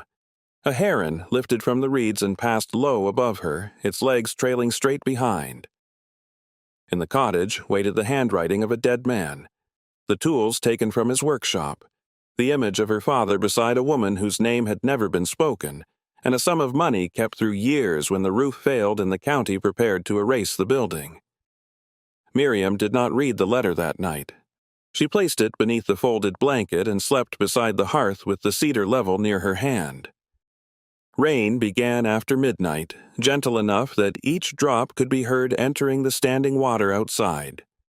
Beneath the reeds, the buried channel continued carrying its cold, exact current toward the house. The house had been waiting, and now someone had finally listened. Morning entered through the broken western pane and crossed the floor until it touched the green wax seal. Miriam had slept lightly, waking whenever rain gathered in the damaged gutter and spilled beside the porch. By dawn, the storm had passed. Water clung to the walnut branches in separate clear beads, and mist rested low across the reeds, concealing the buried channel while leaving the upper stones of the mill foundation visible. She brought the envelope to the counter. In daylight, Tobias's handwriting appeared less like a message from the dead than part of the ordinary work of his hands. The letters were narrow, evenly spaced, and pressed firmly enough that their shapes could be felt on the reverse. He had written labels in the same manner on jars of lampblack and limestone samples. He had marked measurements that way on cedar patterns. Even the slight hesitation before the final stroke of a capital M was familiar. Miriam heated water, washed the soot from her fingers and dried them on a clean section of flour sack. She used the blade of Tobias's pocket knife to lift the wax without breaking the mark. The seal released whole. Inside were 9 sheets of cream paper folded twice.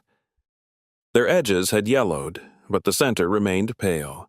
A finer sheet had been placed around them to keep the ink from transferring. Miriam unfolded the first page. My dear one, whoever you are, if you have reached this letter, then you have found the bench key, and if you found the key, you were patient enough to notice that cedar does not belong in a walnut house unless someone placed it there for a reason. That gives me some confidence in you before I know your name. I am writing from a room above Dr. Emil Kessler's office on Front Street in Marietta, Ohio, on the 12th day of September 1927. Dr. Kessler has told me that the trouble in my lungs is advanced, and that another winter of damp work will shorten what remains. He spoke plainly. I asked him to do so. A man who has spent his life measuring falls in water should not object when his own decline is given an exact grade. The objects beside this letter belong first to the work, and then to whoever will keep the work honest. The Dressler Millwright line began in this country with Matthias Dressler, born near Würzburg in 1781. He arrived at Baltimore in 1804 with his wife, Anne, and traveled west by wagon to Washington County. In 1811, he built a grist mill on Dry Run where the limestone shelf narrows the valley and the spring rises beneath it. His son, Elias Dressler, born in Maryland during the journey west, enlarged the race in 1839 and lined the lower gallery with cut stone. Elias taught his daughter Ruth the making of wooden bearings, gate frames, and flower chutes. Ruth married Nathan Vance in 1848, but continued signing certain repair records with her father's mark. Their son was Jonas Vance. Jonas worked here as a boy and later carried the trade downriver. His son Everett was brought to this property in the spring of 1898 when he was 12. The photograph in the box was taken during that visit.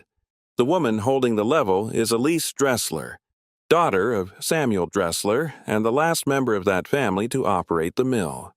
I came from Moravia in 1890 and entered Elise's employ the following year. I was not kin by blood. She treated skill as a form of kinship and judged me by whether my gates held through floodwater. On October 17, 1888, 3 landholders petitioned the county to close the upper mill race, claiming the standing water had caused fever in nearby houses. The petition was false in its important particulars. The water did not stand. It moved from the north spring through the cut gallery and returned to Dry Run below the wheel.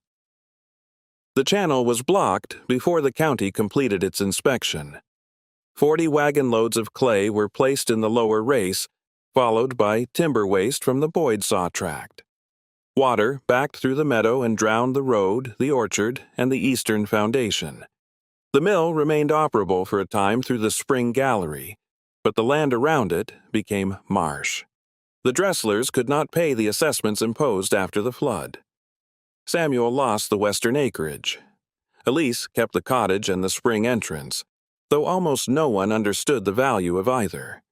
The Boyd family purchased surrounding timber at reduced prices and waited for tax debt to finish what the clay had begun.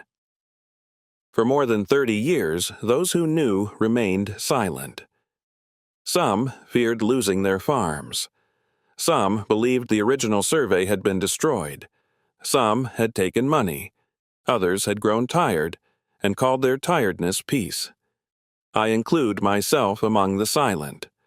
That is the heaviest object in this box. Elise married Thomas Dressler in 1903. Thomas was not her brother, despite the shared surname. His branch had come through Elias's younger son. He served with the American Expeditionary Forces in France during the Great War. He fought at Saint-Mihiel and in the Meuse-Argonne offensive. He returned in February 1919 carrying the medal you have found, a wound in his left side, and a cough that never fully left him. Their only son Matthew died of influenza at Camp Sherman in October 1918 before being sent overseas. Elise's brother Samuel was killed near Chateau Thierry that June. Thomas survived them both, but not by many years. He died here on October 4, 1928. While the county was preparing its condemnation order.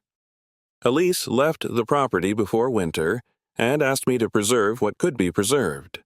The tools are not ornaments. The cedar level must be tested against still water before every survey. If the bubble rests more than one line from center, turn the brass screw by no more than 1/8 rotation before testing again. For pump leather, soak oak-tanned hide in clean water between 100 and 110 degrees Fahrenheit for 20 minutes. Work it by hand while warm. Cut the cup 1/16 inch larger than the bore and bevel the lower edge so it seats without folding. For a wooden gate bearing, use 3 parts rendered tallow, 1 part beeswax, and enough powdered graphite to darken the mixture evenly. Warm it below the temperature that makes the wax smoke. Apply 2 thin coats, allowing 1 hour between them. The north spring enters the lower gallery beneath the third dressed stone west of the walnut marker. Its normal late summer flow was once measured at 38 gallons each minute. Do not open the clay obstruction all at once. Remove no more than 6 inches of depth in one day, then wait 12 hours for the banks to settle. Water kept under pressure can do damage when released by pride. If you restore the race, cut relief notches downhill before clearing the center. Give cold air and floodwater somewhere to leave. A solid wall makes water seek another weakness. You may wonder why money was hidden when repairs were needed. Money was not the first need. The first need was a person who would look closely enough to find it. Had the roof been repaired while the records were lost, the house might have stood empty for another generation. Had the channel been opened by men who wanted only water, they might have taken the spring and ruined the meadow. Skill without patience is another form of hunger. Inheritance is not what one receives, it is what one agrees to carry without making smaller. A tool can be sold, a coin can be spent, a property can be cleared until no mark remains of the hands that shaped it, yet a careful act may cross years untouched, waiting for a person who knows that keeping is also work. Everett understood more of this than he ever said. He asked me to teach you when you were still a child, though he did not tell you why. He believed knowledge given too early could become a burden rather than a strength. I believed there would be time. We were both wrong about time. We may not have been wrong about you. The house is not empty. It has been waiting. You are welcome here. Tobias Anton Oskay, September 12, 1927. Miriam reached the signature and remained standing. The fire had settled to a red seam beneath gray ash. Outside, drops released from the eaves at widening intervals. June slept near the door with one hind paw extended, her breath lifting dust from the floor. Miriam turned back to the first page. She read the letter a second time, more slowly. At the account of the clay wagons, she placed a carpenter's pencil beside the line. At the instructions for the spring gallery, she measured the distance between words as if exact spacing might reveal an additional warning. When she reached Everett's name, her thumb rested against the margin without covering the ink. Nothing in her face changed enough to be called an expression. She carried the pages to the window, aligned their edges, and folded them along the original creases. The paper returned to its earlier shape as though it had remembered the pressure of Tobias's hands. She replaced the unbroken wax seal between the outer folds. Then she opened the back door. The walnut marker stood beyond the collapsed shed, near the point where the stone mill wall entered the reeds. Miriam had passed it several times without recognizing it as anything more than a mature tree growing from disturbed ground. Its trunk divided 12 feet above the roots. On the northern side, a heavy limb had once broken and healed over, leaving a rounded scar beneath layers of bark. The western roots crossed a line of dressed stone and disappeared into sedge. Miriam counted 3 stones westward. The third lay almost entirely beneath mud. She cleared its surface with a flat board, lifting black soil and tangled reed roots in narrow sections. The limestone was rectangular, 4 feet long and nearly 2 feet wide. Along one edge, water had worn a polished channel no wider than 2 fingers. At its center was a rusted iron fitting shaped like half a horseshoe. The other half had been swallowed by the walnut trunk. Miriam knelt beside it. The fitting was not decoration. It had once secured a timber post, perhaps part of a siding frame or gate mechanism. The tree had grown around the iron until bark enclosed both ends, keeping the curved middle exposed. She placed the cedar level across the stone. The bubble moved toward the marsh. A slight fall. She cleaned a second block, then a third. Each descended by a measured fraction, confirming the direction of the lower gallery. Beneath the mud, the spring had followed a deliberate grade for more than a century. At the base of the walnut, among stones and decayed leaves, Miriam found a narrow recess protected by an overhanging root. Inside lay a glass jar sealed with wax. The jar held one candle. Its beeswax had darkened to amber. The wick was thick, hand-twisted, and curled at its tip. A paper band around the center bore a date written in Elise Dressler's hand. Christmas, 1868.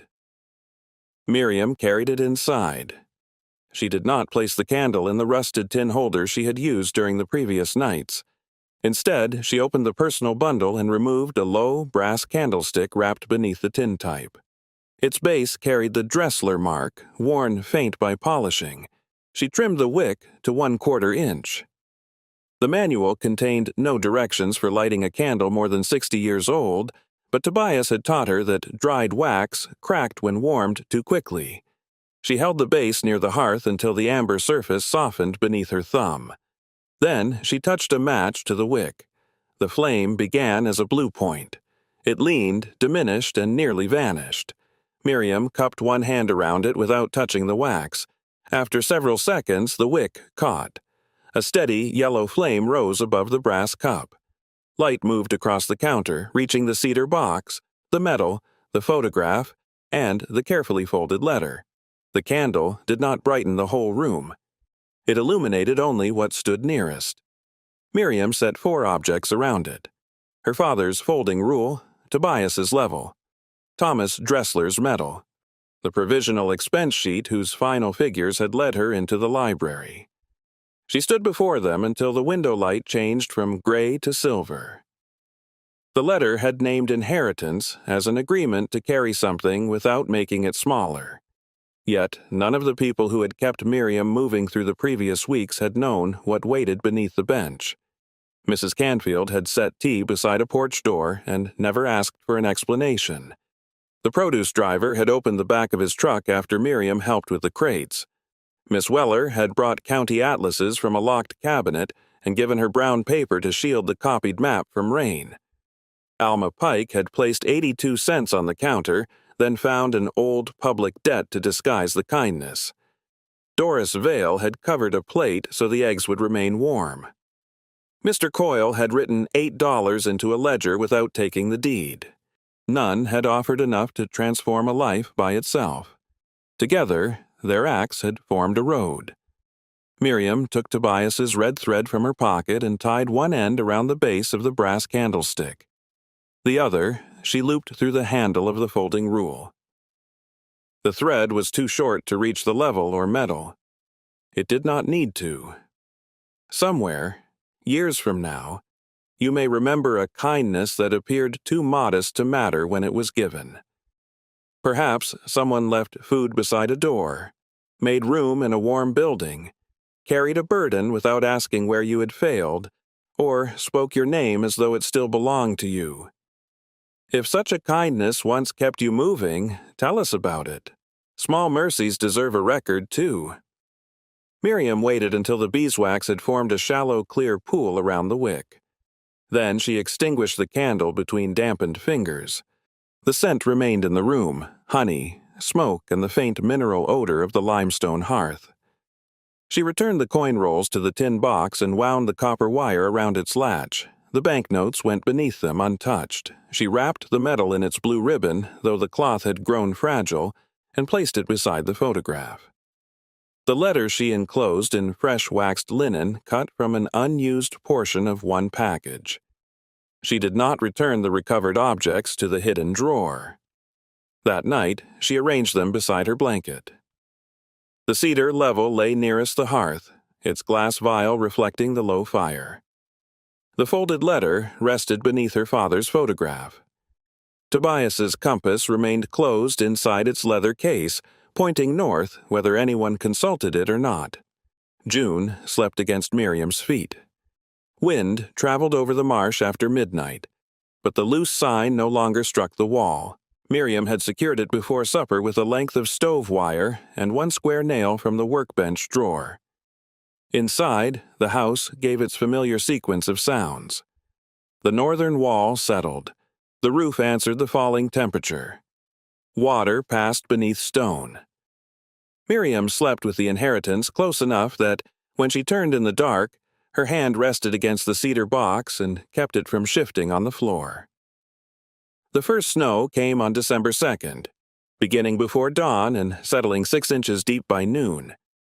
It softened the marsh into broad white distances, erased the narrow path to the seep, and gathered in the hollow above the eastern room until the weakened roof gave a long, burdened groan.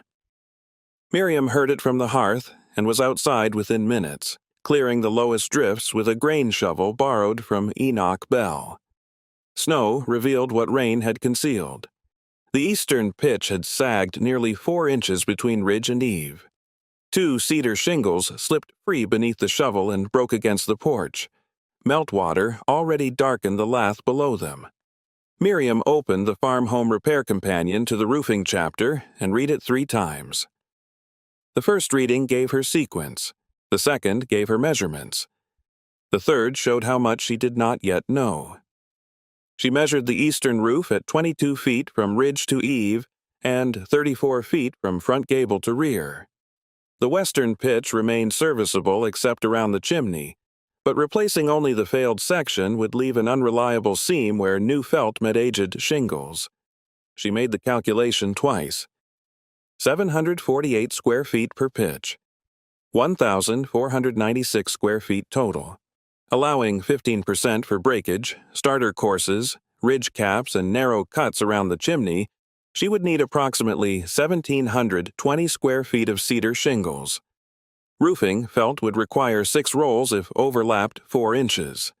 Nails had to be hot-dipped, galvanized, 7/8 inch for the field courses and 1 1/4 inch where thicker repairs crossed sistered rafters. She wrote each figure in the margin of the county demolition notice. At Coyle Hardware, Mr. Coyle read the list without interruption. You calculated full replacement. The western pitch is tired. It is still holding. For now. He opened his ledger. The shingles would cost more than the credit remaining on Miriam's account. Even using second-grade cedar, the total exceeded $30. Felt, nails, flashing, and ridge material added another $8. Miriam placed 1 $5 gold piece from the tin box on the counter. It was the first coin she had removed. Mr. Coyle did not pick it up at once. You certain? No. That is usually when people spend badly. The roof will fail before spring. That is different. He carried the coin to the window, examined its edge, and returned with change wrapped in brown paper. From a locked drawer beneath the register, he took a roofing hatchet with a narrow pole, magnetic nail slot, and worn hickory handle. The steel bore the initials E. Vi. Miriam turned it over. Your father left it here for sharpening, Mr. Coyle said. He never came back for it. The cutting edge was still bright beneath a thin coat of oil. He used it on the bell barn after the windstorm, Coyle continued.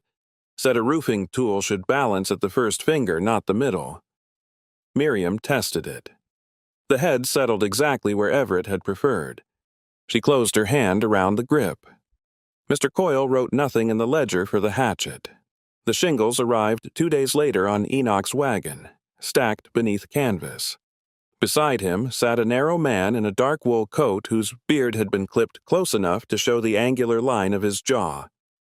His name was Silas Reed. He had roofed barns, churches, depots, and mill buildings for 47 years before a fall from a courthouse cupola left one knee stiff. He carried no toolbox, only a chalk line, a square, and a leather pouch darkened by rain. Enoch helped unload the shingles and left without introducing them further. Silas looked up at the roof. Who measured? I did. Who decided full replacement? I did. Who is paying? I am. He nodded once, then climb. Miriam set the ladder against the western eave. Silas watched her test the feet and tie the rails. Good enough, he said. It was the longest praise he offered that week. They began by stripping the eastern pitch. Shingles came away in blackened clusters, some soft enough to tear by hand, others held by square nails driven before the war. Beneath them lay rotted felt, then oak lath spaced unevenly across rafters hewn with broad axe marks. The split central rafter had opened along the grain for nearly 9 feet. Silas placed one hand against it. Sister. Miriam cut a new rafter from straight-grained oak purchased at the sawmill under another man's name. She beveled the upper end to meet the ridge board, clamped it against the failed timber, and bored staggered pilot holes. Bolts? She asked. Bolts? Crush? Spikes? Split. What then? Carriage bolts, washers both sides, snug, not strangled. They raised the sister rafter into place using a rope passed through the loft. Miriam worked below while Silas guided the upper end from the roof. The first fit was wrong by 3/8 of an inch. Silas did not explain. He tapped the proud corner with his square.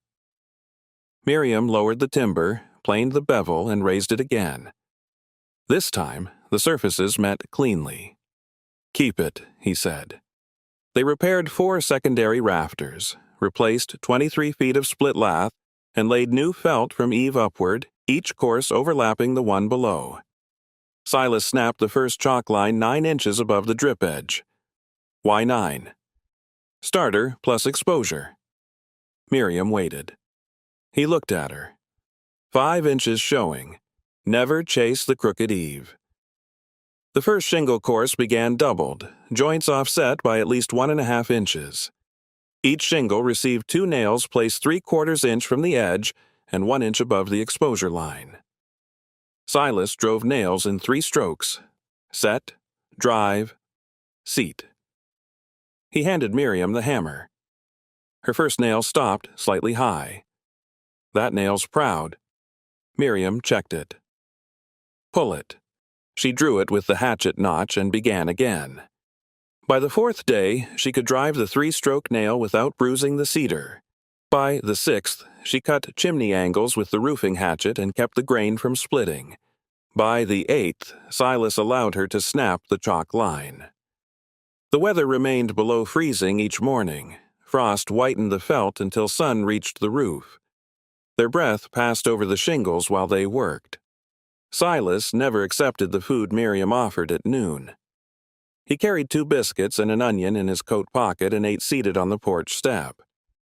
On the 9th day, she placed a cup of coffee beside him without comment. He drank it. On the 11th, they fitted the final ridge caps, alternating the overlap away from the prevailing west wind. Miriam replaced the chimney, flashing with sheet copper cut from the raw material bundle, folding the upper edge into a reglet joint and sealing it beneath fresh mortar. Silas inspected the ridge from the ground. Straight enough. Snow began again that evening. Miriam stood in the eastern room and listened. No drip entered the bucket. No rafter complained. By mid-December, the cottage had a roof that carried weather instead of merely resisting it. The chimney began shedding mortar after Christmas. At first, it appeared as pale grit along the hearth. Then a thumbnail-sized piece fell from the inner joint above the firebox and broke into powder on the stone. Miriam inspected every visible course. Several bricks above the roofline had begun to spall. Their fired faces peeled away in thin red scales, exposing softer clay beneath. The mortar between them had lost its binder and could be scraped free with a wooden stick. The lower limestone remained stable. The upper stack required rebuilding. Mr. Coyle ordered 1 bag of hydraulic lime and found a half sack of fire clay in the rear storeroom. He advised against Portland cement. "Too hard," he said. "Old brick needs mortar that gives first." Miriam mixed the bedding mortar at 3 parts screened sand to 1 part hydraulic lime. For the firebox joints, she used 2 parts sand, 1 part lime, and 1/2 part fire clay. Water went in slowly until the mixture held the mark of the trowel without shining on the surface. She wrote the ratios on the wall beside the hearth in pencil. The January temperatures remained in the 20s. Mortar should not freeze before setting, so she built a canvas enclosure around the upper chimney, weighted it along the roof, and placed 2 covered lanterns beneath the protected space. Their warmth was modest, but enough to keep the fresh joints above freezing during the first hours. She removed the stack 6 courses at a time. Each brick was numbered in chalk, carried down in a rope basket, brushed clean, and tested by striking its edge. Sound bricks answered sharply. Spalled bricks gave a duller note and went into a separate pile for garden borders. Her bare hands went numb every 15 minutes. Gloves dulled her sense of the joint, so she worked without them until the trowel began to feel distant in her fingers. Then she climbed down, held her hands near the hearth, and waited for pain to return. Only then did she go back. The first week repaired the upper stack. The second addressed the firebox and smoke chamber. Miriam raked loose mortar from the joints to a depth of 3/4 inch, brushed them clean, dampened the brick, and pressed the fire clay mixture into each opening with a narrow pointing tool. Too much water caused one early batch to slump. She removed it all. Silas appeared once while she was working and examined the discarded mortar on the floor. Learned something? Yes. Then it was not wasted. He left before noon. The smoke shelf had cracked where heat met the colder rear masonry. Miriam bridged the split with a thin refractory patch, feathering the edges rather than filling the entire surface. She replaced 2 fire bricks at the rear and reset the iron damper on a new pin. The work took 3 weeks. Each evening she covered the new joints with damp cloth, then canvas, allowing the lime to cure slowly. The room smelled of wet mineral, ash, and cold brick. On January 27th, she built the test fire. First paper, then twigs, then 2 pieces of split walnut. Smoke rose without hesitation. Miriam held a candle along the chimney breast, around the clean-out, and beneath the loft where the flue narrowed. The flame remained steady except at the firebox mouth, where draft drew it inward. She went outside. Against the winter sky, smoke rose from the rebuilt cap in one clean gray column. No dark stain appeared along the brick. No scent entered the loft. The chimney held. The white pine floor had spent decades beneath dust, soot, spilled meal, mouse nests, and the slow staining of rain. After the roof and chimney were secure, Miriam pulled every remaining nail, tack, and broken peg from the boards. She lifted the 3 circular sawn replacements near the counter and found sound joists beneath them. The boards themselves could be kept. Most of the original planks were 12 to 16 inches wide. Their edges had been hand-planed. Rosehead nails held them to oak joists, each dark iron head slightly irregular. Miriam set the loose nails rather than replacing them, using a narrow punch to avoid bruising the pine. Coyle rented a random orbit floor sander for $14 a day. It had a heavy motor, a cloth dust bag, and a cord repaired in 3 places. Miriam carried it from town in Enoch's wagon and read the instruction card until she understood every lever. The first pass used 80 grit paper. She moved with the grain, never allowing the machine to rest while the pad turned. Years of blackened surface lifted in narrow clouds and filled the dust bag with powder the color of charcoal. The second pass used 120 grit. Tool marks softened. Old stains remained in the deeper grain, not hidden, but reduced to shadows. The final pass used 220. By then, the boards had changed beneath her feet. Their surface felt open and dry, the grain rising in long, pale lines from wall to wall. She hand-sanded around the hearth, beneath the counter, and along every baseboard where the machine could not reach. The work required 3 days. On the 4th morning, Miriam sat on the floor to lace her shoes and did not rise. Her arms trembled from the sander. The skin across her palms had split again. The house smelled of pine dust and cold oil. Outside, a low gray sky pressed over the marsh. She crossed the yard without taking the work apron. At the edge of the buried channel, a great blue heron stood in water that reached halfway up its legs. It did not fish. It did not move toward shelter. Wind lifted the narrow feathers along its neck, then laid them down again. Miriam sat on the dressed stone. The heron remained for nearly an hour. When it finally opened its wings, the motion was unhurried and complete. It passed over the reeds, circled once beyond the walnuts, and disappeared toward Dry Run. Miriam did no work that day. She ate beans from the pot, slept through part of the afternoon, and left the sanding dust where it had fallen beside the hearth. The following morning, she swept the rooms clean. For the finish, she chose pure tung oil cut with mineral spirits for the first coat so it would enter the grain. The second and third coats used less thinner, each rubbed in with cotton cloth and wiped after 30 minutes to prevent a glossy skin from forming. 48 hours passed between coats. The boards changed slowly. Pale pine deepened first to dark honey. Around the hearth and workbench, where old use had compressed the grain, the color moved toward mahogany. Every knot became distinct. Every repaired board remained visible. The floor did not look new. It looked returned. During the third coat, Miriam found herself moving the cloth in the same long strokes Everett once used when oiling tool handles. She did not stop. The house had been waiting, and now someone had finally listened. There were 8 windows in the cottage. 3 had no glass. 4 were cracked. One remained nearly complete and bore, along its lower sash rail, the date 1788, cut beneath several layers of paint. The cottage itself had not stood there in 1788. That sash had come from an earlier structure, perhaps Matthias Dressler's first house or a building dismantled along the river. Its crown glass distorted the walnut branches outside, bending them into faint green waves. Miriam would not replace it. She removed the other 7 sashes one at a time, labeling each with its room and position. The sash pockets held dead wasps, mouse seed, broken cord, and 2 lead counterweights wrapped in newspaper from 1911. Mr. Coyle ordered restoration glass for the missing panes and sold her DAP 33 glazing putty from a white metal tub. The putty required warmth. Miriam worked it between both palms until it became smooth, then rolled it into narrow ropes and pressed a bedding layer into each rabbet. The glass settled gently against the putty.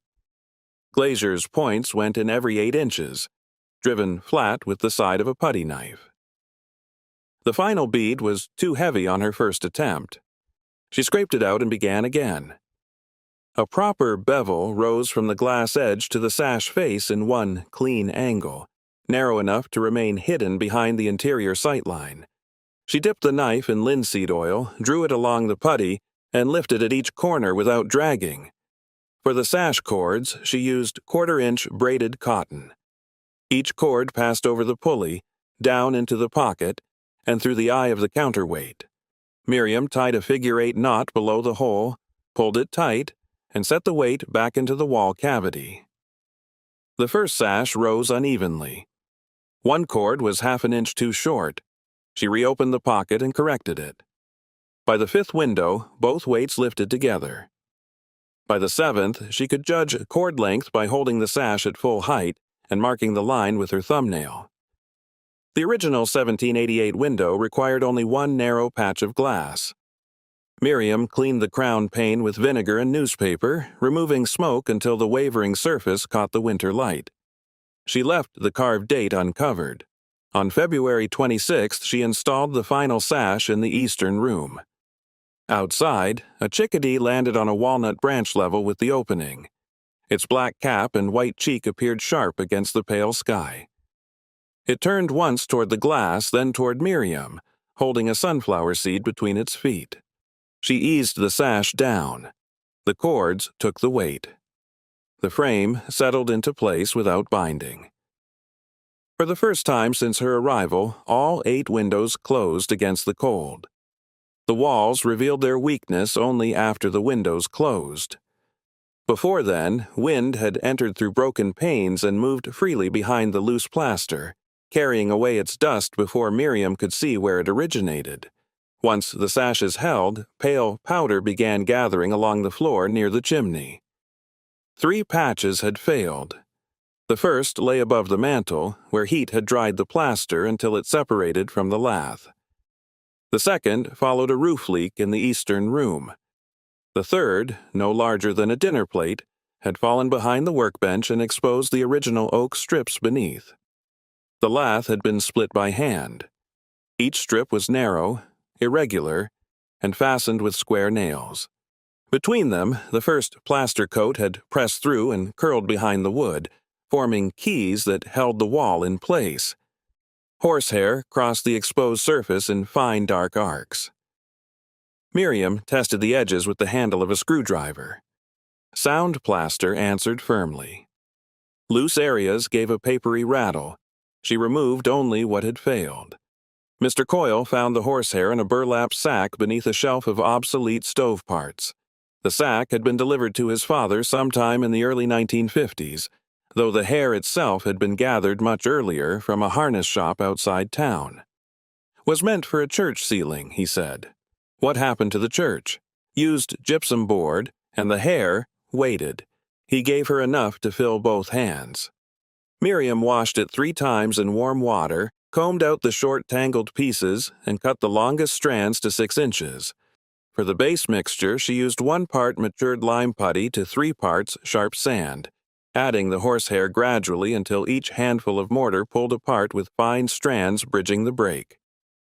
The first coat was the scratch coat. She dampened the oak lath, pressed plaster through the gaps until new keys formed behind it, and built the surface to approximately 3/8 inch. Before the coat stiffened, she scored it with horizontal lines using a toothed wooden comb. The grooves were not decorative. They gave the next layer something to hold. The brown coat followed after the scratch layer had cured. Miriam again applied 3/8 inch, leveling the surface with a straight cedar rule and leaving it slightly recessed beneath the surrounding wall. She kept damp cloth over each patch and allowed 72 hours before touching it again. The finished coat was 1/8 inch.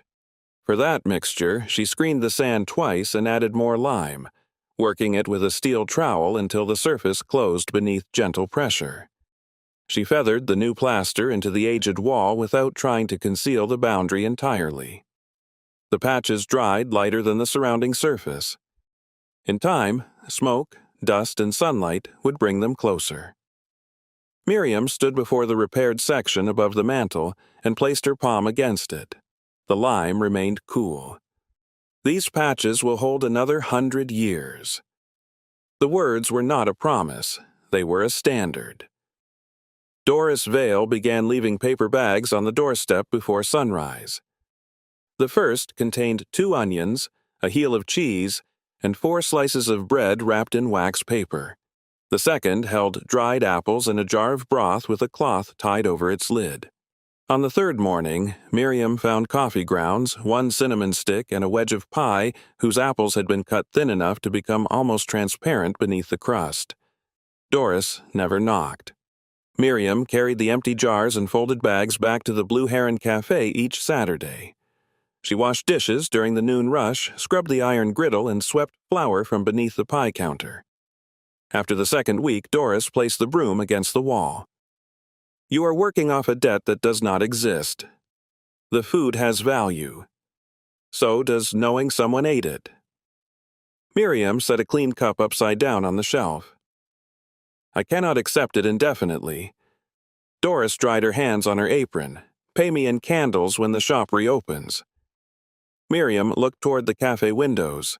Rain traced narrow lines through the dust on the glass. There is no shop. Not today. Doris turned back to the stove. The phrase was not encouragement. It contained no insistence that the future arrange itself kindly. It allowed only that a closed room and an unopened room were not always the same. After that, Miriam stopped returning every paper bag. She returned the jars. Caleb Moss arrived on a blue Schwinn bicycle with a splitting maul balanced across the handlebars. He was 16, narrow through the shoulders, and wore a brown cap with the brim repaired in black thread. His bicycle chain clicked every third turn. He leaned it against the walnut tree, removed the maul, and examined the pile of unsplit wood near the collapsed shed. You need this cut. I have an axe. That is why it is not cut. Miriam looked at the maul head. It was heavy, properly wedged, and polished along the cheeks from use. What do you charge? Nothing. Then I have no work for you. Caleb shifted the handle from one hand to the other. My mother said, What did she say? About your grandfather. Miriam waited. Caleb lowered his eyes to the woodpile. She said Jonas Vance found my great-grandfather after the flood of 1913. He was caught in a willow stand below Dry Run. Jonas carried him uphill. The name no longer felt entirely unfamiliar. What was your great-grandfather's name? Henry Moss. Did he recover? Lived until 47. That is young. He was 6 during the flood. Miriam looked again at the maul. Caleb set the first round upright. His swing was deliberate. The head landed through the center and divided the wood cleanly. He worked without conversation for 2 hours, making separate stacks for stove length, kindling, and pieces too knotted to split safely. At noon, Miriam brought him beans and bread. He ate seated on the mill foundation, looking over the reeds. People say there used to be a channel. There still is. Can you see it? Not all at once. He accepted that answer. When the wood was stacked, Miriam offered him 25 cents. Caleb backed toward his bicycle. My mother said, That does not settle the account. It does at our house. He rode away with the maul across the handlebars, the clicking chain keeping time until the road turned beyond the walnuts. He returned most Saturdays. Some days he split wood. Some days he carried broken plaster outside. Once he spent an afternoon removing rust from the old pulley wheel with oil and a wire brush. He never asked whether the mill would operate again. Reverend Aaron Boyd walked past the property every morning except Monday. He was no relation close enough for either man to acknowledge to Harlan Boyd, though the surname caused people in Stonebridge to pause before speaking of him. Reverend Boyd served the Methodist church near the schoolhouse and lived with his widowed sister beyond the feed mill. His route followed the lower road at dawn. In winter, he wore a black coat, green at the seams, and carried no umbrella. He did not enter the property. At the walnut fork, he removed his hat and inclined his head toward the cottage. The first mornings, Miriam watched from behind the repaired glass. He spoke 4 words. Keep this house sheltered. Then he replaced his hat and continued. On mornings when Miriam worked outside, he gave the same prayer while passing. He did not ask whether she attended church, whether she had been baptized, or whether she understood the burdens that had brought her there. One February morning, freezing rain coated the road. Reverend Boyd slipped near the stone boundary marker and caught himself against the hedge. Miriam carried ashes from the hearth and spread them over the lower track. He waited at the walnut fork. Thank you, he said. You have been praying for my roof. I pray for many roofs.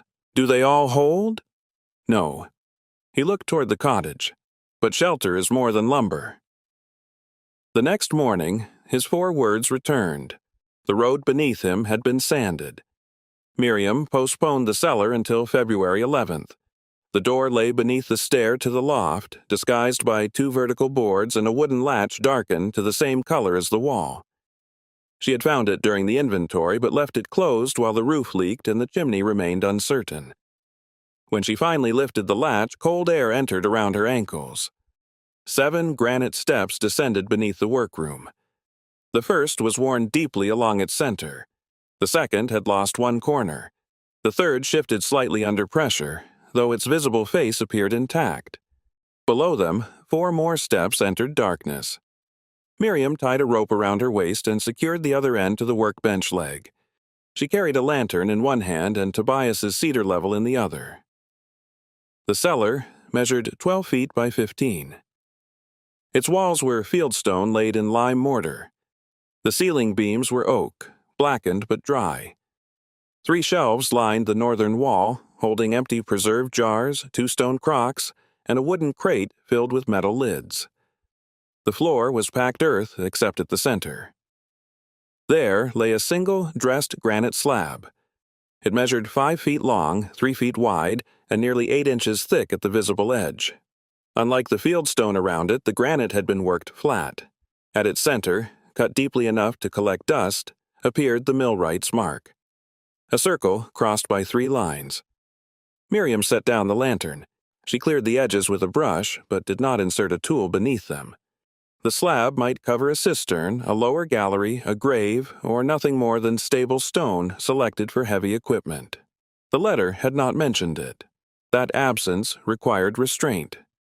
She drew its position in the repair manual and wrote, "Center slab. Do not lift without support, witness, and purpose." The northern wall contained a shallow alcove where clay jars had once stood. Along the western foundation, a narrow drain led toward the marsh, but had been sealed with brick. Miriam examined the mortar. It was newer than the wall and contained sawdust mixed through the lime. The same timber waste described in Tobias's letter. She marked the drain and left it closed. On the way upstairs, the 3rd granite step moved again. This time, she heard wood beneath it. Miriam set the lantern on the 4th step and knelt. The tread had not been mortared at its rear edge. When she lifted gently, the stone rose less than half an inch before something caught below. She did not force it. Using the cedar rule, she reached beneath the 3rd step and felt along the cavity. A wooden object had been wedged between the stone and the sidewall. She worked it outward a fraction at a time.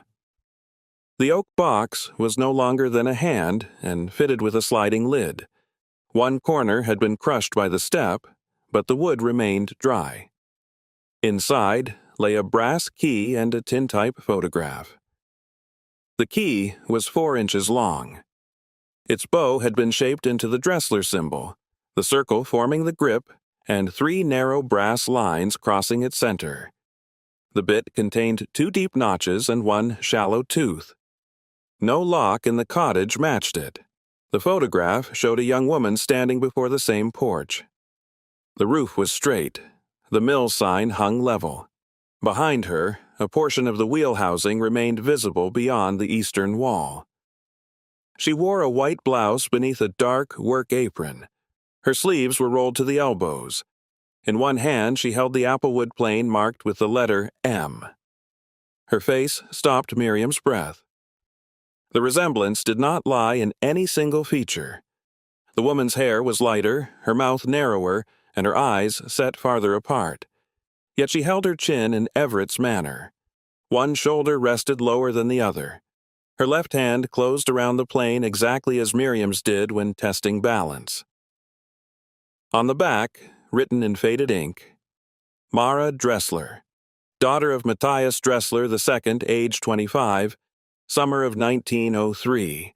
The date did not agree with Tobias's lineage as Miriam understood it. Either there had been another Matthias named for the founder, or the family record contained a branch omitted from the letter. Beneath the caption, another line had been added in pencil. Gave the mark to Ruth's line. Miriam carried the photograph upstairs and placed it beside the earlier tintype. She did not decide what the resemblance proved. Families repeated gestures through teaching as often as through blood. A child learned to hold a tool from the person who placed it in her hand. A posture crossed generations because bodies remembered work. The brass key remained unexplained. Miriam tried it in the front door. The workshop drawers, the cellar latch, the old padlock, and the iron fitting beside the walnut marker. It entered none of them. She set it on the mantel. Each morning, firelight crossed its shaped bow. Snow retreated from the marsh in ragged sections. First came the southern bank, where dark soil absorbed the March sun. Then narrow strips opened beside the stone channel. By the end of the month, only shaded hollows beneath willow roots held winter. Dry Run grew loud with snowmelt. The creek struck the timber bridge, rolled branches beneath it, and carried brown water toward the river. The buried mill race responded more quietly. Clear flow strengthened at the seep and lifted old reed stalks from below. Walnut catkins appeared in April. They hung from the branches in pale green clusters, trembling whenever wind crossed the clearing. Chickadees entered the repaired shed. The great blue heron returned to the lower channel and stood where the water reached its knees. Miriam opened the cedar box each Sunday.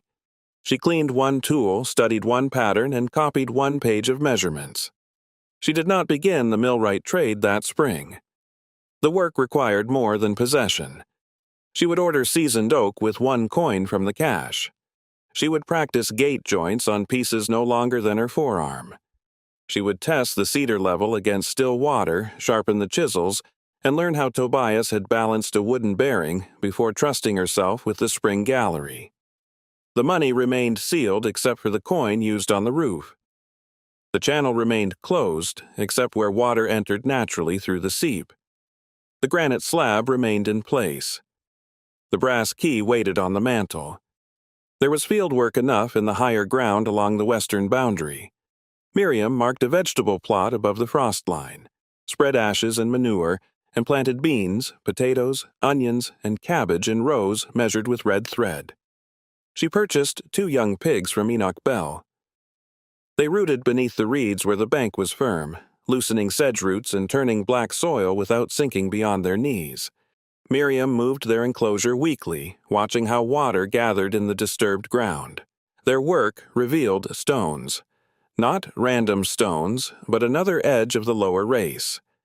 Miriam marked each one and covered it again until she understood the whole line. The house was patient. So was she.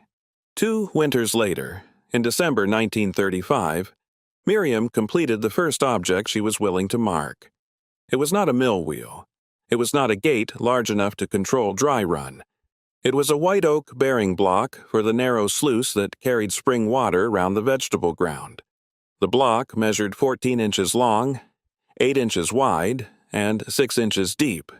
Its central channel had been cut with Tobias's gouges, then polished with tallow, beeswax, and graphite mixed in the proportions he had written.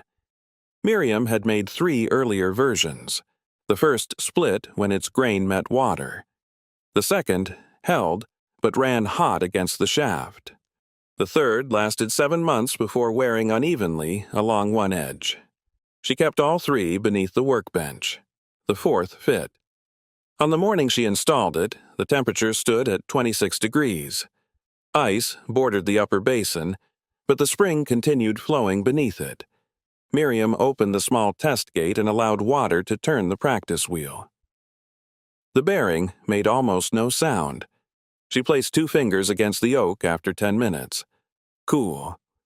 After 30 minutes, it remained cool. Caleb, now 18, watched from the channel wall. He had grown broader through the shoulders, though his bicycle chain still clicked every 3rd turn. "You going to mark it?" he asked. "Not yet."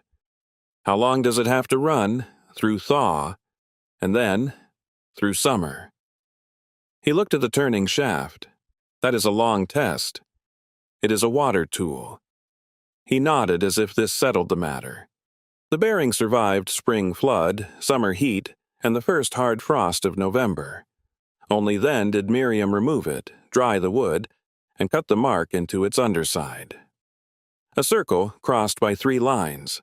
The restored interior had changed without losing the record of its years. The white pine floors held the deep color of honey near the windows and darker brown around the hearth. The new plaster patches remained visible in certain light, their edges softened but not concealed. 8 repaired sashes admitted morning across the workbench. The front counter served again. Behind it, shelves, once labeled for corn, rye, and buckwheat, held patterns, repair manuals, waxed thread, valve leather, and jars of carefully sorted hardware. Tobias's level rested on 2 walnut pegs above the bench. Everett's roofing hatchet hung beside it. The military medal remained wrapped in blue ribbon inside the cedar box. The letter lay beneath glass in a shallow drawer, protected from soot and damp but never framed for display.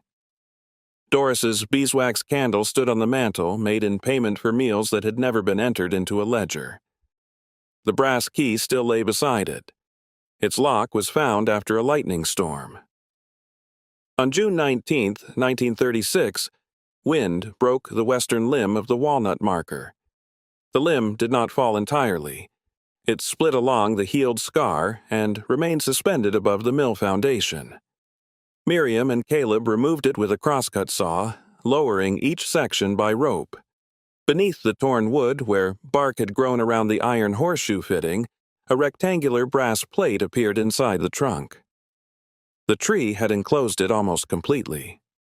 Only one corner remained visible beneath the new split.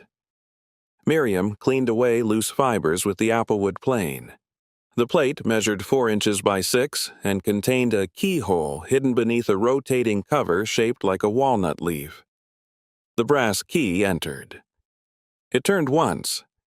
A narrow compartment opened within the heartwood.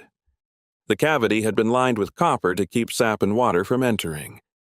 Inside lay a folded 48-star American flag, wrapped in oiled cloth, and a note tied with blue thread. The flag had once covered a coffin. Its field was dark blue. The stars were arranged in 6 rows of 8. Along one white stripe, near the hoist, a faint brown stain marked where damp earth had reached the cloth. Miriam unfolded the note at the workbench. The date was November 11th, 1919. My dear keeper, this flag was laid across the empty casket prepared for my son Matthew when his body could not be returned from Camp Sherman in time for burial here.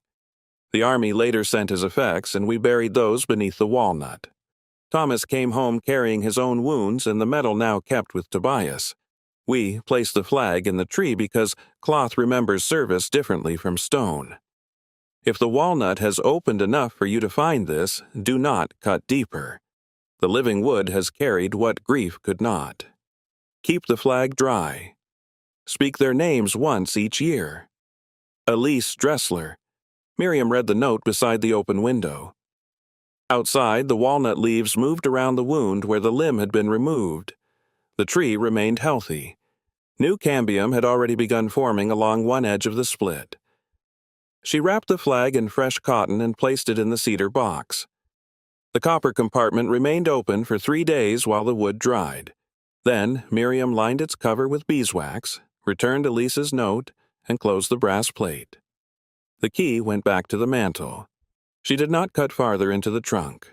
On November 11th, 1936, Miriam carried Thomas Dressler's medal to Mound Cemetery in Marietta. The morning was cold and clear. Flags moved above the graves of soldiers from wars separated by generations.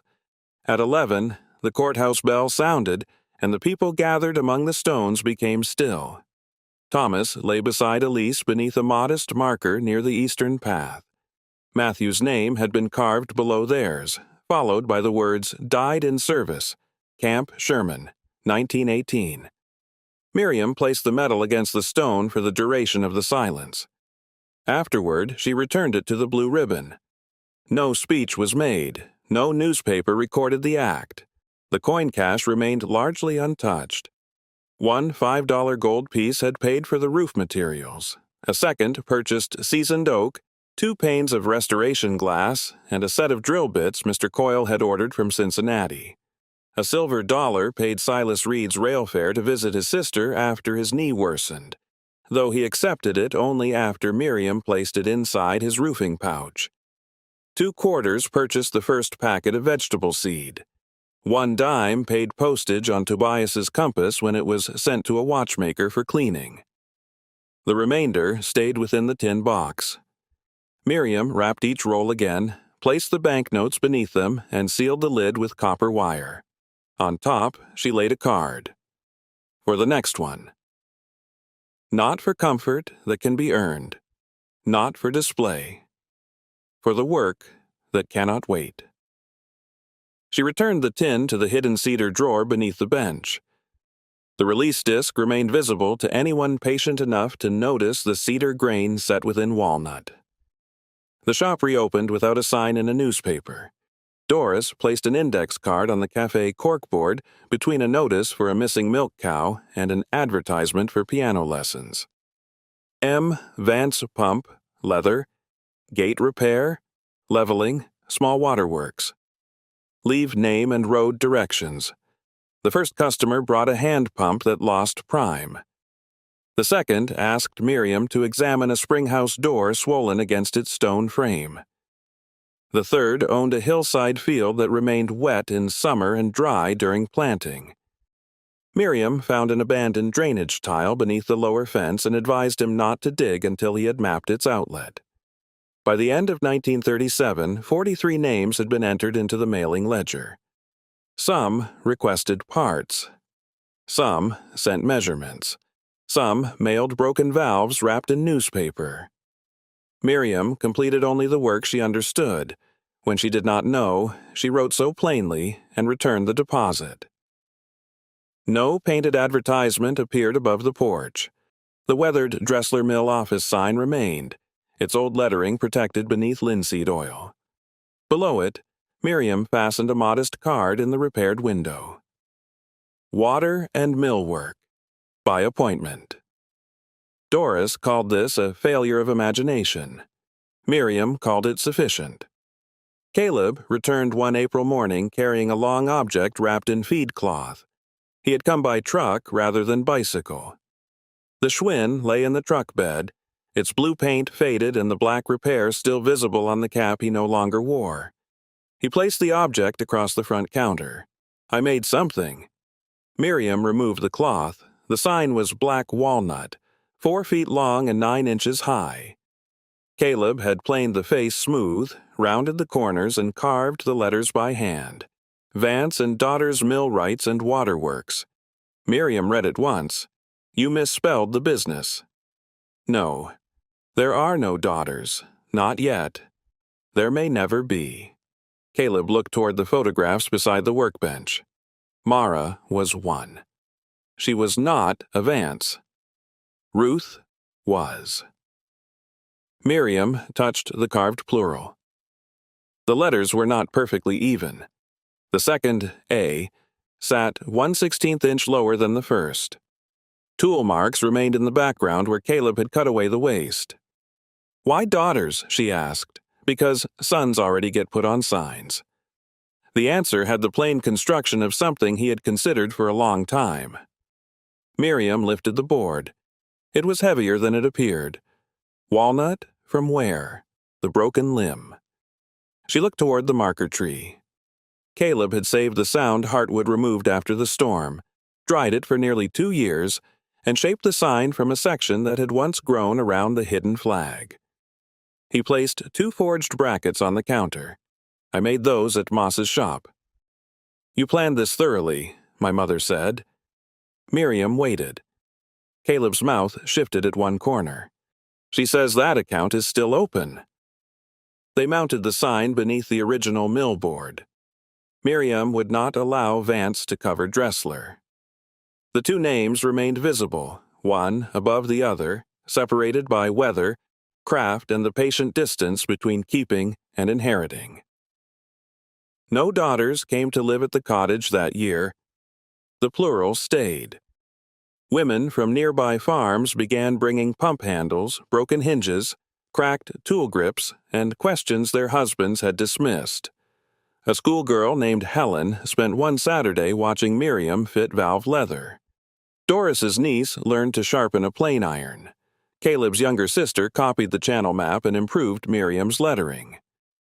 The sign named a possibility rather than a household. That was enough. On the final evening of 1938, snow began beyond the western windows. Miriam closed the workbench drawers, swept oak shavings from the floor, and carried fresh wood to the hearth. The narrow practice wheel had been removed for winter, but spring water continued beneath its cover, entering the stone gallery at a measured rate. She brought cream paper from the front counter. Tobias's letter lay open beside her. Miriam sharpened a pencil at both ends as Miss Weller once had and began writing. My dear one, whoever you are. If you have reached this letter, then you have found a house that appeared empty and land that appeared drowned. Neither appearance was exact. She wrote of the roof, the chimney, and the original sash dated 1788. She described the cellar slab but did not speculate about what lay beneath it. She recorded the location of the sealed drain, the direction of the spring gallery, and the reason the clay obstruction must be opened only in shallow sections. She named Alma Pike, Doris Vale, Silas Reed, Enoch Bell, Caleb Moss, Reverend Aaron Boyd. She wrote the amount remaining in the tin box without naming its hiding place. A person who could not find the cedar disc was not ready to hold the money. She explained the bearing blocks that failed. The first split, the second overheated, the third wore crookedly. She described the fourth without praising it. Near midnight, Miriam reached the matter of inheritance. She did not borrow Tobias's sentence.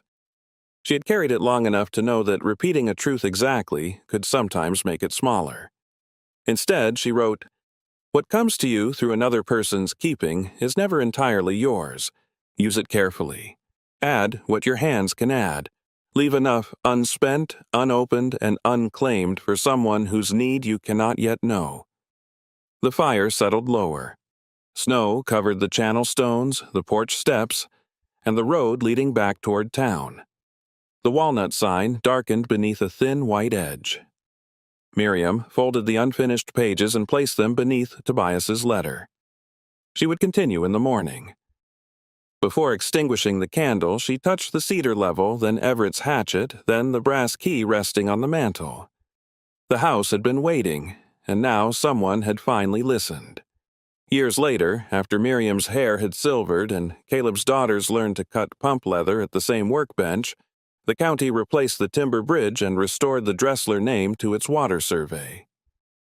The change appeared as one line in a public ledger.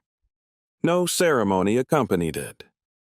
The marsh remained partly marsh because Miriam refused to drain what did not need draining. Her pigs cleared only the higher channels. The lower reeds sheltered herons, frogs, blackbirds, and the slow, cold flow rising beneath limestone.